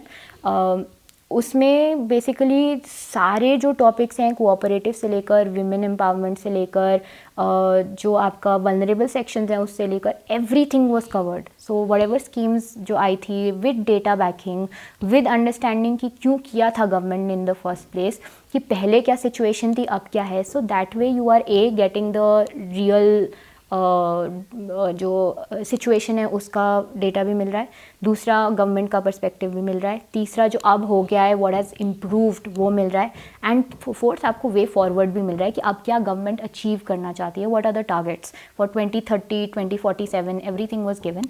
So honourable prime minister की जो vision है that was very well delineated in that document. So definitely a must read and I am sure this year also ऐसा कुछ तो निकल के आता रहता है, तो वो भी आपको हेल्पफुल रहेगा. GS3 पर ये फोकस था एंड इस ईयर मैंने कुछ भी एक्स्ट्रा नहीं किया था, इन द सेंस कि मैंने 2-3 पेपर्स लिख दिए थे MK यादव सर के यहाँ पर जाकर, उनसे थोड़ा 1-2 पेपर्स चेक करा लिए थे. मेरे एक बहुत अच्छे मेंटर हैं समरजीत सर फ्रॉम बाजीराम, उन्होंने मेरे GS2 के कॉपीज़ 1-2 मार्क कर दी थी एंड मोर और less I relied only on this. And GS3 की भी सर ने चेक करी थी मेरी 2-3 एंड बस मैंने इतना ही किया था, ज़्यादा मैं कर नहीं पाई थी, विच इज़ ऑल्सो वाई क्योंकि मैंने इतनी प्रैक्टिस नहीं की थी तो मेरे क्वेश्चंस भी छूट गए थे. बट GS3 में क्योंकि क्वेश्चंस नहीं छूटे, मैंने डेटा पर फोकस किया, इनसीजन पे फोकस किया एंड ऐसी एक ब्लैक डायरी उसके लिए भी बनाई थी, तो मोर और लेस वहाँ पर वो मेरा कवर हो गया था. Now coming to GS4, which was again a very important paper for me because last year भी उसमें मेरा केस स्टडीज़ में थोड़ा ऊपर नीचे हो गया था. I was not able to manage time. This year also मेरा थोड़ा टाइम मैनेजमेंट उसमें प्रॉब्लमेटिक चला गया था एंड इम्प्रूवमेंट फिर भी nonetheless I was able to do. I just give you a glimpse of what I did in this attempt because last attempt में मैंने उतना फोकस ही नहीं किया था एथिक्स के ऊपर एंड जो क्लासेस मैंने 2-3 अटेंड भी की थी they did not reap that much benefit. So understanding बहुत बिल्ड कर दी थी उन्होंने डेफिनेटली लास्ट ईयर भी, but this year I focused on again incision and mission mode quality building. So पहले तो मैंने 1 महीना खुद पढ़ाई करी और थोड़ा समझने की कोशिश की कि लास्ट ईयर के इतने सारे जो मैंने अनस्ट्रक्चर्ड से 2 रजिस्टर में नोट्स बना रखे थे उसमें क्या क्या लिखा है, बिकॉज मैंने हर टाइप की चीज़ लिखी हुई थी, from philosophy to management theories to real life examples of our founding fathers and mothers. Every kind of thing that you can possibly think of was in those 2-3 registers, but they were never revised. So this year I focused on those things and I revised them अच्छे से. Apart from that जब first month चला गया था, second month में मैंने Piyush sir का वाजीराम से एथिक्स का कोर्स लिया था एंड उसमें क्या हुआ कि I went through it very fast. मैंने केस स्टडीज़ वाला लास्ट के 2-3 लेक्चर्स नहीं देखे थे, बाकी सब मैंने देखा था एंड उसमें क्या हुआ कि quick recap of everything because it is a crash course. तो मेरे नोट्स भी साथ साथ जो मैंने इतने सारे बना रखे थे उन्हें भी मैं थोड़ा बकेट कर पाई थी अच्छे से। सेकेंडली सारा कुछ रिवाइज भी हो गया। थर्डली मिनी टेस्ट होते थे वहाँ पर, तो मैं वो शुरू के 2-3 तो मैंने अच्छे से लिखे। उसके बाद मैंने जो मेन क्वेश्चन उसके मुझे नज़र आते थे मैं उसका टॉपिक ब्रेक डाउन कर लेती थी, एंड उस ब्रेक डाउन में ही अपने जो खुद के मुझे नोट्स जो सर ने अगर क्लास में कुछ बोल दिया हो या फिर जो मेरे पुराने इतने अच्छे नोट्स थे उसको मैंने उसमें डालने की कोशिश करी। एंड बेसिकली बकेटिंग में मेरी काफ़ी हेल्प हो गई थी क्रैश कोर्स के थ्रू। कोट्स काफ़ी सर बताते हैं etcetera, so that was very helpful. And apart from that जो टॉपर्स कॉपीज़ थी एथिक्स में, I relied on that. So शक्ति's copies were something that I found very useful. उनका क्या था कि the way she was writing very simple language but with good examples and everything. And 2-3 other toppers I also Nandana I remember reading. सो इन सब ने काफ़ी एक अच्छा सा अपना एक स्वीट स्पॉट ढूंढा हुआ था आंसर राइटिंग का, कि कितने पॉइंट्स लिखने हैं, कैसे लिखने हैं, प्रेजेंटेशन कैसी है। So I try to explore that for myself also. So I focused again more on the presentation part in ethics rather than just writing simply. And again ऐसे ही जैसे मैंने आपको यहाँ पर दिखाया, मेरा एथिक्स की भी कॉपीज़ में आपको यही नज़र आएगा कि I focus mostly on the kind of content I was writing rather than just मतलब राइटिंग कुछ भी। सो जब डायग्राम नहीं बनाया तो उसको बाद में सोचा कि क्या बनाना है मुझे। फिर जो जो चीज़ें मैंने ऐड नहीं करी वो मैंने अपने नोट्स वापस खोले, एक आंसर लिखा, नोट्स वापस खोले, वहाँ से फिर जक्सटपोज किया कि क्या वहाँ लिखा है जो मैं यहाँ नहीं निकाल पाई, एंड वो 1 मार्क मेरा कहाँ जाएगा जिससे मेरी मनपसंद सर्विस मेरे हाथ से निकलेगी। सो उस कॉन्टेक्स्ट से मैंने धीरे धीरे सोचना शुरू किया and I was able to make that difference in my answers धीरे धीरे इवेंचुअली। अभ्यास जब मैंने लिखा था एथिक्स का, उस टाइम पर मेरा वो मोमेंट चल रहा था जब मैं हाफ क्रैश कोर्स कंप्लीट कर चुकी थी। I was running behind everybody else. तो मैंने क्रैश कोर्स आई थिंक अपने खुद के मेंस से कुछ 5 दिन पहले ही कंप्लीट किया होगा, जब पूरे दुनिया 1 महीना पहले कर चुकी थी। So I was a bit late to the process. तो ये सब जब मैंने कंप्लीट कर लिया देन जो मेरा डायग्राम्स का पार्ट था उस पर मैंने थोड़ा थोड़ा फोकस ज़्यादा करा। जितने डायग्राम्स मेरे को बस क्वेश्चन पढ़ा डायग्राम बनाया, क्वेश्चन पढ़ा डायग्राम बनाया, बन रहा है नहीं बन रहा है ठीक है, नहीं बना तो देखी जाएगी, but I tried my level best कि क्विक एकदम जैसे diagram making on the spot है, because that will be raw, it will be organic and it will definitely be more enriching to my answer, because वो premade नहीं होगा जो सब बना कर आएंगे। So I focused on that. GS4 में इस साल ये प्रॉब्लम हो गई कि मैं सारी केस स्टडीज़ कंप्लीट नहीं कर पाई थी, and because of that I was not able to secure as much as I wanted to, but मेरे 119 marks in total GS4 में इस साल बने थे, despite leaving 2 case studies। तो जो दूसरी केस स्टडी थी उसमें मैं कुछ भी नहीं लिख पाई थी। जो फर्स्ट केस स्टडी जो मेरी 2 छूटी उसमें मैं इंट्रोडक्शन का 2-3 अक्षर ही लिख पाई थी सिर्फ। So that happened and again I would really urge you to please focus on time management, क्योंकि अगर आप वो नहीं करेंगे तो ultimately it will tax you. Perhaps it was the quality of the content that I wrote, क्योंकि मैंने ज़्यादा टाइम ले लिया था लिखने में, that mustered me up to those marks, but still highly possible कि that might not happen because I was very sure कि नहीं होने वाला है। मुझे एक्सपेक्टेड था लो मार्क्स उसमें, but again quality if it is there then perhaps the examiner appreciates that. So apart from all of this GS4 में एक और जो चीज़ मैंने कर दी थी कि I started relating very personally with the questions that had come, and what that did was कि मुझे टाइम थोड़ा और ज़्यादा लग गया, बिकॉज थोड़ा सा इमोशनल इन्वॉल्वमेंट कभी कभी एथिक्स के क्वेश्चन से आपका हो जाता है। क्योंकि मैंने as I mention previously I focused very heavily on understanding the background of the questions, maybe that is why वो मेरी एक मेमोरी में मसल मेमोरी में बन गया था कि जब भी मैं कुछ पढ़ रही हूँ तो I am going way beyond what is expected, right. So I would urge you to not do that and try to cover that loop before you enter the examination hall। GS4 तक पहुँचते पहुँचते ये भी problem थी कि क्योंकि मैंने पहले पेपर्स जो लिख दिए थे उसमें I was not satisfied with my performance, so वो भी थोड़ा रिफ्लेक्शन GS4 में टाइम मैनेजमेंट के ऊपर धीरे धीरे आया, क्योंकि इन्वॉल्वमेंट बढ़ गई, जो थोड़ा नर्व्स होती हैं वो बढ़ गई। Please do not let that happen. उसके बाद ऑफ कोर्स जब मेरा GS4 कंप्लीट हुआ एंड मैं बाहर निकली, then I told myself कि I just need to be calm, that is all that is needed. And अभी भी पूरी लड़ाई ख़त्म नहीं हुई है, अभी भी 2 पेपर्स बचे हैं मेरे मेन जो PSIR के थे। So I try to give that self talk to me जब मैं वापस ही आ रही थी अभी घर पर। And that self talk I think paper से पहले देना is also very important, because it just helps you set the right tone for the exam that you are writing.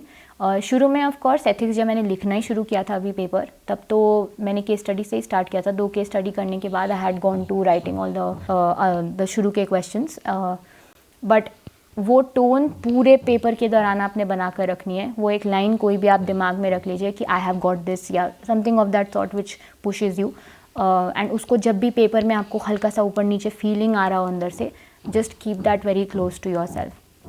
So that is about my GS4 strategy. So GS4 का तो मैंने आपको बता दिया, but in general जो मैंने बोला कि क्वेश्चंस छूटना एंड जब वो GS1 से ही स्टार्ट हो जाए, so it creates a kind of mental baggage on you, जो आपको डीकंस्ट्रक्ट करने में टाइम लगता है एंड उतना टाइम आपके पास होता नहीं, क्योंकि एक के बाद एक सारे पेपर्स हैं। So in my case what I did was I took every paper fresh.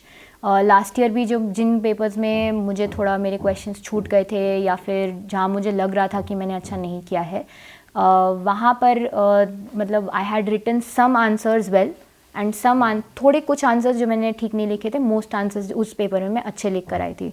सो मैंने अपने दिमाग में ओवर शैडो नेगेटिविटी को ज़्यादा करने दिया था than the positivity I had done in that particular paper.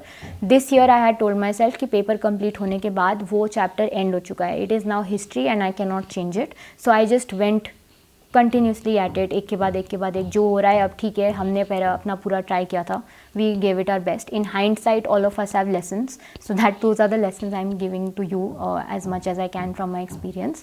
But उस मोमेंट पे you can not let yourself get deterred, क्योंकि बीच में 1-2 घंटा ही मिलता है आपको अगले पेपर के, एंड अगर आप वो बैगेज वो 1-2 घंटा अपने सिर पे लेकर चलोगे rather than preparing for the next one और revising for the next one, then it is not going to work out. तो वो आपका सिर दर्द ज़्यादा होगा एंड enrichment कम होगी। So that is the mental perspective I went with this year. तो that is about my GS strategy. So GS का स्ट्रैटेजी ये हो गया, and now I will talk about some free resources और things that you can do जब आपके कुछ notes ही ना हो उस पर्टिकुलर एरिया में। I have tried to tell you कि कहाँ से मैंने वो एक्स्ट्रा सोर्स किया था, बट थोड़ा मैं और डेलिनिएट कर देती हूँ इसके ऊपर। जो प्रीलिम्स है उसमें नील सर का चैनल है, उसमें basically logical understanding of prelims काफ़ी अच्छे से हो जाती है। So that is the one thing I relied on.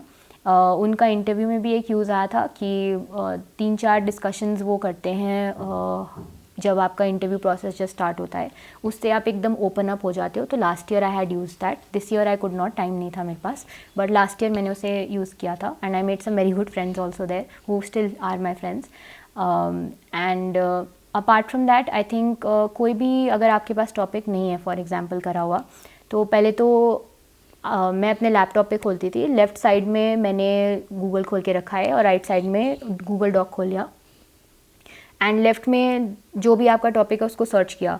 I would set 20 minutes का टाइमर डिपेंडिंग ऑन कितना इंपॉर्टेंट टॉपिक है, 20-15 वॉट एवर, एंड उसमें जो मुझे हेडलाइन नज़र आ रही है वो मैंने उठा ली एंड हेडलाइन पहले मैंने राइट साइड पे पेस्ट कर दी। ये मेरा करंट अफेयर्स का लॉग बन गया उस पर्टिकुलर टॉपिक से रिलेटेड, ठीक है। सेकेंड फिर जो मैं करती थी, so there is an option on Google where you can pin certain website. सो मेरे केस में हो गया द हिंदू हो गया, इंडियन एक्सप्रेस हो गया, कोई अगर आप फॉरेन पॉलिसी की कोई और जर्नल फॉलो करते हैं वो हो गया, एट्सेट्रा एट्सेट्रा। सो मैंने कुछ इंपॉर्टेंट ऊपर ही आते थे मेरे, मैंने पिन कर रखे थे। सो उनके अंदर गए, एक्सप्लेन्ड अगर आया हुआ है उसमें इंडियन एक्सप्रेस हिंदू में कहीं पर टेक्स्ट एंड कॉन्टेक्स्ट वगैरह में, तो वो मैंने उठा लिया एंड वहाँ से मुझे बेसिक स्टैटिक नॉलेज भी मिल गई। अगर आपको अभी भी लग रहा है कि उसमें कुछ कमी है, देन कोई भी एक वेबसाइट किसी कोचिंग इंस्टीट्यूट की उठा ली, any of them, Vajiram, next I का जनरली मेंस के लिए डीकंस्ट्रक्शन बेटर होता है, बाजीराम का प्रीलिम्स के लिए अच्छा होता है, दृष्टि का भी प्रीलिम्स के लिए अच्छा होता है। उसमें मतलब टॉपिक्स आपको काफ़ी सारे एक ही जगह पर कवर्ड मिल जाते हैं। उनके सेपरेट बॉक्सेस होते हैं जिसमें वो थोड़ा और आपको किसी और डायमेंशन को खोल दिया, या अगर कोई वर्ड उन्होंने ऊपर मेंशन कर दिया है, for example variable repo rate अगर रैंडमली मेंशन हो गया है कहीं पर, तो उसका भी वो एक छोटा सा दे देंगे, then you are able to revise that also. तो ये थोड़ी थोड़ी चीज़ें, आप just be free and flexible, comfortable, but एक टाइम लिमिट सेट कर दो कि, क्योंकि अगर आप वही करते रह जाओगे देन आप तो ऐसे 1-2 घंटे ही बह जाओगे एंड पूरा दिन भी कई बार शुरू में मेरा निकल जाता था। सो इसीलिए मैं अब इस बार क्या किया कि उसको एकदम टाइम सेट किया, 20 minute 30 minute depending on importance and priority of the topic, and then made notes and that was about it. इसके अलावा कुछ फ्री रिसोर्सेज, तो जैसे मैंने आपको बोला था शुरू में, लाइव लॉ हो गया, बार एंड बेंच हो गया, उसमें एक प्रॉब्लम ये है कि they put all kinds of case law वहाँ पर which are not relevant for a civil services aspirant, so you need to be good at picking the right thing out, and अगर आप वो कर पा रहे हैं तो then well and good. Apart from that एक और चीज़ जो है जो मैं बोलना चाहूँगी, both are time of prelims and mains, there are certain academies which release top और मतलब important topics for the given examination, right? So for example 23 का attempt था मेरा या 24, I don't recall, उसमें RTI एंड जो हमारा ऑफिशियल सीक्रेट्स एक्ट है उसकी एनिवर्सरी थी। ऑफिशियल सीक्रेट्स एक्ट का कुछ तो था, समथिंग ऑफ द सॉर्ट, कुछ number of years had passed, so that became important that year, and if you are just understood the main reason why it was brought in the first place, you would have been able to answer a question in 2023, right? Prisoners bill के ऊपर भी कुछ कुछ आया था, I am not able to recall, तो state subject है नहीं है ये सब बेसिक्स। अगर आपने उन अकेडमीज़ का बस टॉप 15-20 वो एक बताते हैं, और स्लीपी क्लासेस का भी आता है, IAS एग्ज़ाम कांग्रेस ऐसे करके भी कुछ है, आइजैक का भी कुछ आता है, I don't remember the exact names because मेरे दोस्त इधर उधर से भेज दिया करते थे, उन्होंने चेक किया होता था, तो मैंने कहा ठीक है तुम पढ़ रहे हो तो मैं भी देख लेती हूँ, उसमें टिक कर लिया कि मैंने ये सब कर लिया है, नोट्स हैं या नहीं है, दिमाग में अंडरस्टैंडिंग है या नहीं है, लक्ष्मीकांत में है या नहीं है, टिक एंड मूव ऑन। उसको जल्दी से कितना आधा दिन भी नहीं लगेगा आपका ये करने में, एंड एक ये होगा कि पेपर में जाने से पहले वो टॉपिक आपका एलियन नहीं होगा। So when you see something you will be like okay I am comfortable with the topic and more और less you will be able to answer it correctly, right? So these are a few free resources that helped me. अब मैं थोड़ा आपको background दूंगी जो मेरे mentors थे जिन्होंने मुझे धीरे धीरे बिल्ड करने में हेल्प किया, and if any parent is also watching this तो मैं पहले वहीं से स्टार्ट करूँगी, विच इज़ माई मदर। अगर मैं एक न्यूज़पेपर पढ़ती थी तो मम्मा बाकी 3-4 उठाकर, वो अपनी खुद की उसमें उनका रहता था, she is somebody who loves to read, English literature में उनका बैकग्राउंड रहा है, so she use to read them and then वो मुझे बता देती थी शाम को हम जब खाना खाते थे या ऐसे चाय पीते थे कि बेटा ये चीज़ें हुई हैं, are you aware of them, she would have a very healthy discussion with me on them. So मम्मा तो प्रीलिम्स के जब मैं अंदर जा रही थी उससे पहले उन्होंने मुझे स्कीम्स बताना एंड पोर्ट्स पूछ रही थी रैंडमली, एंड कई चीज़ें, मतलब मम्मा ने इतनी पढ़ाई कर ली थी यूपीएससी की कि मुझे लगता है वो मुझसे बेटर पेपर लिखाती।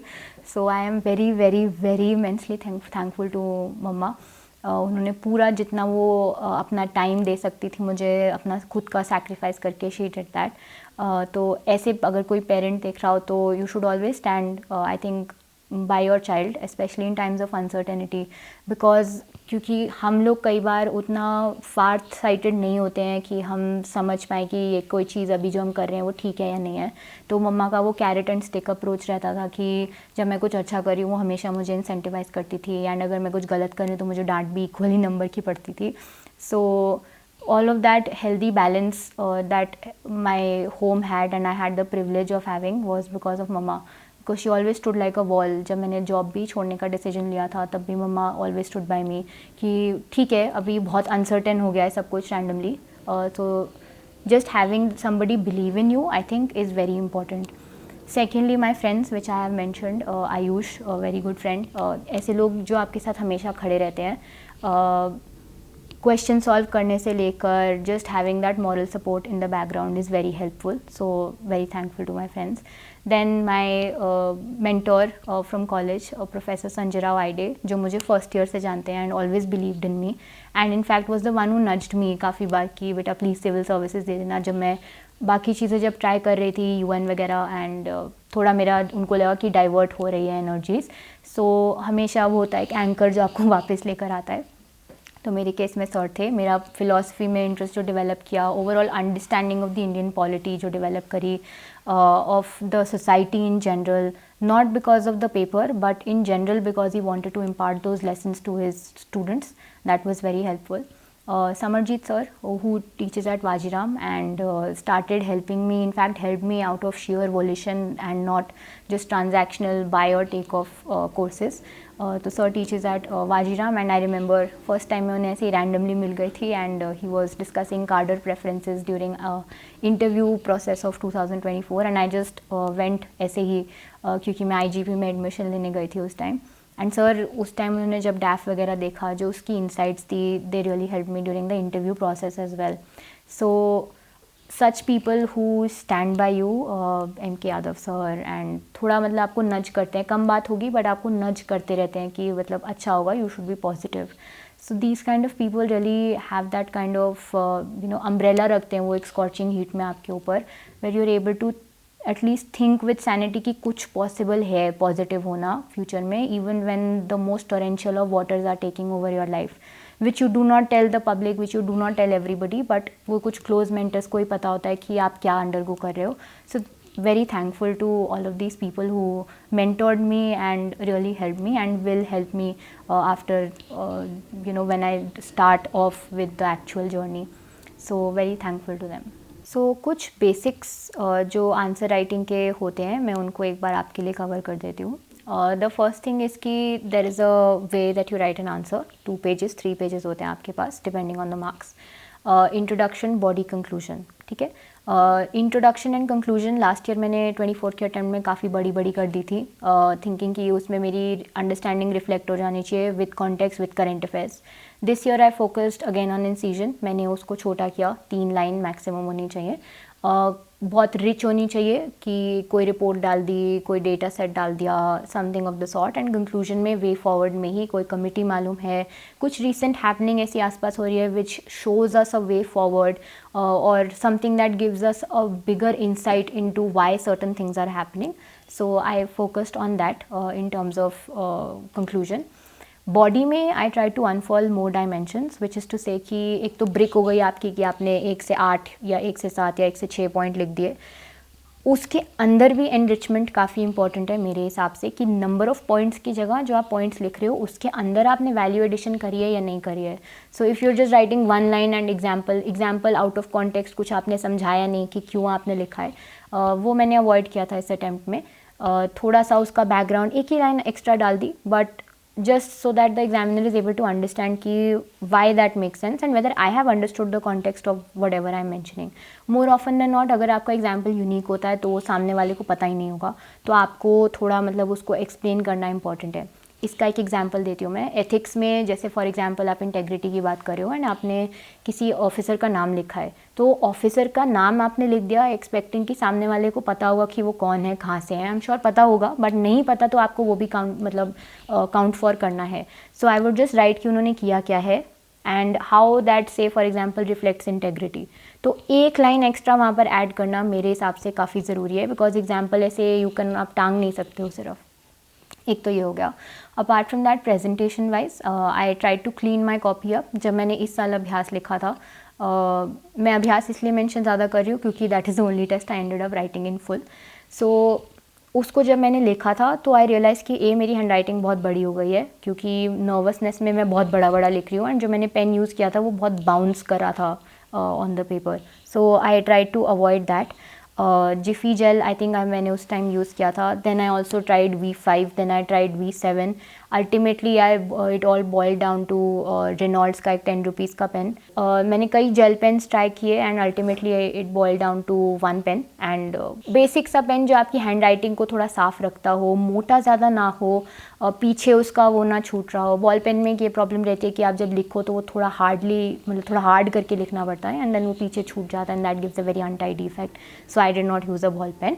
एंड फिर मैंने जब ये सब कुछ क्लीन कर दिया, थोड़ा अपनी साइकोलॉजी की क्यों ऐसा हो रहा है वो समझ लिया, उसके बाद आई मूव्ड ऑन टू कि जो मैंने ब्रिक एक बना दी, जो एक ही पार्ट होता है जो आप पॉइंट्स लिख रहे हो, उसके आगे भी आप कुछ लिख रहे हो या नहीं लिख रहे हो, कि are you just thinking from मतलब एक सिंगुलर नैरो माइंडेड पर्सपेक्टिव, और are you also giving say for example the issues और challenges related to the topic, are you giving solutions related to the topic, are you unfollowing a third universe all together in that particular, जैसे वो बोलते हैं pros and cons दो किसी चीज़ के, या फिर फॉर एग्जांपल किसी इंस्टीट्यूशन का नाम देके उसको बोलते हैं कि इट इज़ सेड कि वो केज्ड पैरेट है एट्सेट्रा, कुछ भी ऐसा आ रहा है, तो उसके बाद आप एक और डायमेंशन उसकी खोल के दो कि नहीं वो केज्ड पैरेट नहीं है, केज्ड पैरेट नहीं है, तो ऐसे और कौन से एग्जांपल्स हैं जिसका बेस्ट प्रैक्टिसेस इम्बाइब करके कोई बाहर से या कोई इंडिया का आपने निकाल के देखा हो, वो दे दिया नीचे। Just gives the examiner an understanding कि इसने रैंडमली नहीं लिखा आंसर, बट इसने एक्चुअली पढ़ाई करी है, एंड पढ़ाई एक स्टेप आगे जाकर बियॉन्ड द एवरेज जो पढ़ाई लोग करके जा रहे हैं उसमें करी है, तो वो काफ़ी एक अच्छा राउंडिंग इफेक्ट भी देता है, उस पर फोकस किया था। एंड डायग्राम्स इस साल मैंने थोड़ा ज़्यादा फोकस किया था, बिकॉज आई रियलाइज कि अगर आधा मार्क भी पर क्वेश्चन मैं उससे बढ़ा पा रही हूँ, तो ओवरऑल एग्रीगेट में it gives a very big macro boost to your answers, right. तो हर 2 क्वेश्चन में एक डायग्राम, जो मैंने शुरू में GS4 में भी बोला कि I focus on making diagrams, जिस क्वेश्चन देखा डायग्राम क्वेश्चन डायग्राम ऐसे, rather than writing the whole answer. So you can try that in GS as well. GS3 में काफ़ी हेल्पफुल रहता है वो जनरली, 2 में भी रहता है। 2 में मेरा more focus was on theory than on diagrams, तो 2 में उतना मैंने डायग्राम्स नहीं बनाए, उसकी जगह जो टाइम मेरे पास बचा था उसमें थोड़ा और वैल्यू ऐड कर दिया उस आंसर में, कहीं पे एग्जांपल अच्छा लिख दिया ऐसे करके।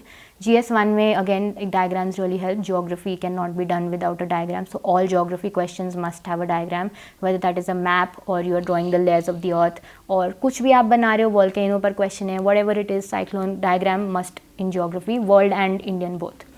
हिस्ट्री में अगर आपको कोई फॉर एग्जांपल टेम्पल याद है, या फिर कोई आर्ट पे क्वेश्चन आया तो आपको कुछ आर्ट याद है, वर्ल्डली आर्ट याद है, कोई ट्राइबल आर्ट और याद है, मैप पे आप दिखा दो कोई आपको आर्ट्स जो याद हैं, या फिर कुछ हैंडीक्राफ्ट्स का है, या फिर एंशियंट वाटर हार्वेस्टिंग सिस्टम्स का कहीं आई थिंक अभ्यास में क्वेश्चन था या कहीं पर, वो बना दिया, ऐसे small things that you make a differentiator with, I think those really help. And apart from that I think answer writing में टाइम मैनेजमेंट जो मैं नहीं कर पाई थी, वो आई वुड सजेस्ट कि आप करें, right more number of answers, Telegram से ही मॉक उठा लिया, वहीं पे अपने नोटबुक में फिर लिखना शुरू कर दिया, anything that works for you, test series लेना इज़ नॉट पर्टिनेंट, लेकर आपको फीडबैक चाहिए तो आप वो कर लो अगर आपके दोस्त आपके लिए वो नहीं कर पा रहे हैं। So these are a few things in terms of answer writing that I did. So newspaper reading पर मैं एक बार बात करना चाहूँगी, बिकॉज स्टार्टिंग में क्या होता है कि हम 2-2 3-3 घंटे न्यूज़पेपर ही पढ़ते रह जाते हैं। So in that case I think picking up any one newspaper is very important, which is to say कि डे में आप एक ही न्यूज़पेपर पढ़िए rather than reading 2-3। So I give you my personal experience and if it works for you, you can perhaps use that. मैंने कभी किसी एक न्यूज़पेपर पे I did not stick to any one, so जो 2-3 घर पर आते थे उसमें से कोई एक मैं डेली उठा लेती थी and I would read through that, basic मेरी हेडलाइंस वगैरह वहाँ कवर हो जाती थी। शुरू में मैंने 2-3 दिन नोट्स बनाए उसके, and then I realise this is a futile exercise, because I will not revise this, and secondly वो एकदम मियांडर्ड से नोट्स बनेंगे, so it did not make a lot of sense to me, so I did not do that. Secondly जो मैंने आपको बोला, मैंने एक न्यूज़पेपर पर स्टिक नहीं किया and I use to read any one जो घर पर आता था। The reason behind that was कि कई बार एडिटर की जो ओपिनियन है that ends up sticking to you, and you do not want one particular world view to become your own, क्योंकि आपको रियलाइज़ नहीं होगा, आप इंटरनलाइज कर लोगे एंड देन वो प्रॉब्लम क्रिएट कर सकता है टुवर्ड्स द एंड, बिकॉज वही है, you have to be your own जज when you are understanding these current affairs and international relations till the very end of your interview process, right. So वो एक चीज़ मुझे avoid करनी थी, which is why मैं कोई भी एक पेपर कभी भी उठाकर पढ़ लेती थी, एंड एडिटोरियल्स भी इसी वजह से डाइवर्सिफाइड रहते थे, बहुत डिफरेंट शेड्स ऑफ ओपिनियंस भी आ जाते थे। So you can pick up any newspaper, आप थोड़ा उसे रैंडमाइज करने की कोशिश करिए, बट अगर वो नहीं हो रहा है तो then you can stick to any one newspaper, that is also well and good. इसके अलावा न्यूज़पेपर्स का जो रीडिंग टाइम है उसे घटाने के लिए एंड उसको थोड़ा और अच्छा बनाने के लिए मैंने अपने डेस्क पर इंडिया का मैप और वर्ल्ड मैप लगा रखे हैं, बड़े बड़े, डिसेंटली बड़े, कि मैं लोकेट कर पाऊँ कहाँ पर क्या हो रहा है। शुरू में क्या होता है कि इतना ज़्यादा बॉम्बार्डमेंट होता है इन्फॉर्मेशन का when you are just starting off, कि आपको बहुत ओवरवेलमिंग लगता है एंड कुछ दिमाग में जाता नहीं है। सो इस केस में जो आपको न्यूज़पेपर थोड़ा प्रैक्टिकली अपने लिए बेटर करना है, तो मैंने अपने डेस्क पर एक इंडिया का मैप और एक वर्ल्ड का मैप पॉलिटिकल वर्जन लगा ली थी, एंड जब मैं न्यूज़पेपर पढ़ती थी तो मैं साथ साथ I would look for the areas where things are happening. So for example strait of Hormuz, South Sudan की जो कॉन्फ्लिक्ट चल रही है, ऐसे ऐसे जो चीज़ें शुरुआत में मुझे नज़र आती थी तो मैं उनको वहीं पर थोड़ा विजुअली अपने आप को याद करने के लिए मैं उसको यूज़ करती थी. तो एक विजुअल इम्पैक्ट मेमोरी बिल्ड कर देता था. सेकेंडली मैपिंग बेटर कवर हो जाती थी. थर्ड आपका न्यूज़पेपर जो है उसका आप रियल थोड़ा सा कनेक्शन बनाने में ईजी हो जाता था मेरे लिए. सो that also really helps. Apart from that notes मैंने न्यूज़पेपर के 2-3 दिन के बाद बनाने बंद कर दिए थे. उसकी यूटिलिटी मुझे उतनी नज़र नहीं आ रही थी. एंड स्पीकिंग अबाउट मैपिंग, तो इसके केस में जब मैं मैपिंग एक्चुअली करना शुरू करना था मुझे, तो मैंने सुदर्शन सर की जो ऑनलाइन फ्री रिसोर्स में मैपिंग की वीडियोस अवेलेबल हैं, मैंने जब वो यूज़ करी थी उससे ही मेरी मैपिंग मोर और लेस कंप्लीट हो गई थी. एंड जो मैंने इतना न्यूज़पेपर पढ़ते टाइम अपना जो मैप का साथ में जो मैप मैंने डेस्क पर लगाया था उसके साथ जो ऑन रखा था कंटिन्यूअस एसोसिएशन, तो उससे वो मैपिंग की वीडियोस भी मेरे लिए इजी हो गई थी. उसमें मैंने क्या किया था, जब सर की वीडियोस ऑन होती थी तो जो दिमाग में था ऑलरेडी वो भी मैंने लिख लिया, कुछ मुझे पुराना याद आ रहा हो. अपार्ट फ्रॉम दैट जैसे फॉर एग्जांपल वो नॉर्थ अमेरिका करा रहे हैं तो प्रेरीज हो रहे हैं, तो साथ साथ एक एसोसिएशन, अच्छा प्रेरीज हो रहे हैं तो वीट प्रोडक्शन, मेज़ प्रोडक्शन, ऐसी ऐसी चीज़ें भी याद आती रहती थी. एंड देन मैं साइड बाय साइड जाकर वो भी रिसर्च करती रहती थी. सो क्योंकि मेरा खुद भी कार्टोग्राफिकली काफ़ी इंटरेस्ट रहा था 11th-12th में भी, तो दिस वे वो एक मैपिंग की वीडियो, फिर वो न्यूज़पेपर एसोसिएशन एंड पुराना जो चीज़ें मुझे याद आती थी वो मैंने एक जगह पर, फिर मैपिंग के नोट्स मैंने अच्छे से मतलब मेरे अभी तक हैं. एंड इस अटैम्प्ट में भी 25 में प्रीलिम से पहले, मेन से पहले और इवन इंटरव्यू से पहले वो एक चीज़ है जो मैं डेफिनेटली देख कर गई थी, क्योंकि it just helps you give better answers. क्योंकि आप इतनी जगहों को पढ़ लेते हो तो आपको बेस्ट प्रैक्टिसेस जल्दी सूझती हैं, कुछ कहीं पर बेटर हो रहा है, कुछ कहीं पर वर्स हो रहा है, इंडिया से क्या एसोसिएशन रही है, एट्सेट्रा एट्सेट्रा. एक्सपोर्ट फिगर्स तक मैंने कई जगह पर लिखे हुए थे उसमें, मुझे अभी भी याद है. So that really helped. Apart from that newspaper जब आपका धीरे धीरे इस वजह से घटता जाएगा क्योंकि आपने प्रीवियस ईयर क्वेश्चंस पढ़ने शुरू कर दिए, आपने एनसीईआरटीज़ कवर करनी शुरू कर दी, slowly and steadily you start realizing कि न्यूज़पेपर में आपको प्रायोरिटाइज़ क्या करना है, विच इज़ वाई आपका जो टाइम जा रहा है 2-3 घंटे वो धीरे धीरे घटकर 40 मिनट्स तक आ जाएगा. 40 minutes I think is the best amount of time to give, because आपको एडिटोरियल्स भी थोड़ा तो पढ़ना पड़ेगा, उसकी वोकैबुलरी समझना, फिर वो क्या कह रहे हैं, इतनी ओपिनियंस होती हैं, इतना डेटा होता है, उसके ट्रेंड्स को बनाना समझना. Then you have to research so many things, क्योंकि जो न्यूज़पेपर में लिखा है उसका कीवर्ड या फिर कोई इंपॉर्टेंट टॉपिक उठाकर then you need to do some background research. In fact the idea to do bare acts, for example PMLA जो मैं अच्छे से पढ़ गई थी, फिर CVC का एक्ट हो गया, ये सब पढ़ने का जो आइडिया है वो भी मुझे न्यूज़पेपर से ही आया था. बिकॉज वहाँ पर जब कुछ पढ़ा, रिसर्च किया, सबसे ऊपर MHA का कुछ आया, फिर वो खोला, so on and so forth. So I think newspaper really helps you give that overarching view and also builds your own personality, because आपकी जो डेप्थ है of understanding and your own character वो धीरे धीरे उसकी वजह से बिल्ड होती है. यहाँ तक कि एथिक्स के एग्जाम्पल्स भी जो हैं आपको वहीं से मिलने हैं. इंटरव्यू का जो आप प्रेपरेशन, क्योंकि वो 2-1 महीने में तो होता नहीं है इंटरव्यू का प्रेपरेशन, आपकी पूरी लाइफ की पर्सनालिटी होती है, तो वो लास्ट के जो 2-3 ईयर हैं वो सबसे इमिनेंटली बाहर आते हैं. एंड न्यूज़पेपर रीडिंग आपको बेटर आंसर करने में, रैंडम से रैंडम क्वेश्चन आंसर करने में भी हेल्प करती है. And apart from that, as a normal citizen, you have to be aware enough to go through at least one newspaper. So that way also you can take it as a joyride of sorts, कि you will be better able to engage with your peers और कोई senior जब आपसे बात कर रहे हैं. So थोड़ा उन concepts को भी दिमाग में रख के न्यूज़पेपर रीडिंग को enjoy करना. 2-3 घंटा लग रहा है, कोई बात नहीं, लगाओ शुरू में, क्योंकि सब लगाते हैं. Nobody is born reading 20 minutes, 30 minutes में न्यूज़पेपर. धीरे धीरे वो एक ऐसा कंपाउंड इफेक्ट बनकर you are able to make yourself better at it. So that is about the newspaper strategy. और थोड़ा मैं आपको करंट अफेयर्स का इम्पोर्टेंस एंड इम्पेरेटिव भी बता देती हूँ. जनरली मैंने उसको हमेशा थोड़ा प्रायोरिटाइजेशन मैट्रिक्स के स्वभाव में लिया, विच इज़ टू से कि current affairs help you prioritise कौन सा स्टैटिक टॉपिक न्यूज़ में है. सो फॉर एग्जाम्पल जैसे मैं अभी PMLA मेंशन कर रही थी, तो उसके न्यूज़ फॉर एग्जाम्पल FCRA के केस में न्यूज़ में हो सकता है, कुछ मतलब अमेंडमेंट्स हुई हो, रूल्स आए हो, उसके केस में हो सकता है. तो आपको पूरा उसका बैकग्राउंड स्टैटिक का पढ़ना पड़ेगा एंड क्वेश्चन भी स्टैटिक के ऊपर ही आएगा, मोर और लेस करंट अफेयर्स के ऊपर कम आएगा उससे रिलेटेड।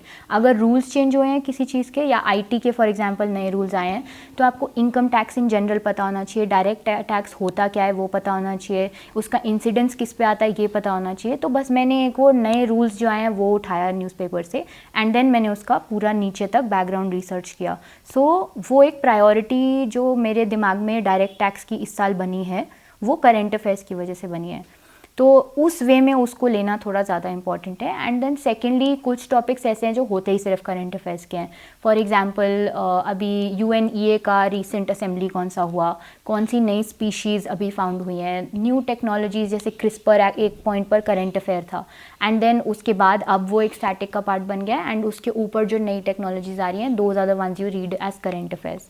सो स्टैटिक को पढ़ना उसके पीछे and then current affairs in themselves identify करना, specially in environment and science and technology and also defence जो इस साल क्वेश्चन आया था, उस वे में करंट अफेयर्स को अप्रोच करना is better rather than just studying only current affairs and then trying to bank on it, जो प्रॉब्लम मैंने अपने फर्स्ट अटैम्प्ट के प्रीलिम्स में कर दी थी।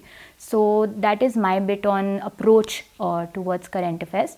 अगर आपको मंथली मैगजीन्स फॉलो करनी है well and great, I did not personally do that. शुरू में मैंने करने की कोशिश की थी, आई जस्ट रियलाइज़ कि वो पूरा एक गट्ठर सा बनने लग जाता है एंड मैं पढ़ नहीं पा रही थी उनको। तो जो मैंने अपनी रीडिंग करी थी करंट अफेयर्स की उसको वेट करने के लिए जो ईयर एंड पर आपके कंपाइलेशंस आते हैं किसी भी एक अकेडमी के, आप उठा लीजिए anything works, PT 365, next IAS, कोई भी आप एक उठा लीजिए एनीथिंग वर्क्स, उसमें मैं क्या करती थी कि जो टॉपिक्स मुझे लग रहा है मैंने कवर नहीं करे हैं या फिर मुझे लग रहा है इन डेप्थ पता होने मुझे बहुत ज़रूरी है। फॉर एग्जांपल एथिक्स कमेटी के ऊपर क्वेश्चन आया था, आई थिंक 24 में ही आया था। सो वो अगर आपको टॉपिक तो मिल गया किसी भी एक ईयरली एंड की जो कंपाइलेशन है उससे, उसके बाद उसके ऊपर रिसर्च करी मैंने rather than just banking on that. तो ओरिजिनल रिसोर्स के पास जाकर रूल्स मैंने चेक किए क्योंकि क्वेश्चन जनरली बहुत ही डीप जाकर वो निकाल कर लाते हैं बिकॉज उनको शुरू में ही कंपटीशन जो इतना ज़्यादा वास्ट है उसको एलिमिनेट करना है। So they will go more in depth and they will also check your logic better. So वो सब बिल्ड करने के लिए थोड़ा मैं रिलायबल सोर्सेज वगैरह पर जाकर उस तरह से मैं ईयर एंड की कंपाइलेशंस को यूज़ करने की कोशिश करती थी rather than just reading them blandly. So that is my current affairs strategy. The key takeaways, just to summarize and in conclusion of my GS strategy would be, number 1, answer writing अच्छे से करना है। Number 2, आपके जो notes हैं अगर वो अभी अनस्ट्रक्चर्ड हैं तो उन्हें प्लीज़ स्ट्रक्चर कर लीजिए ताकि आपके लिए रिवीजन में ईजी हो जाए।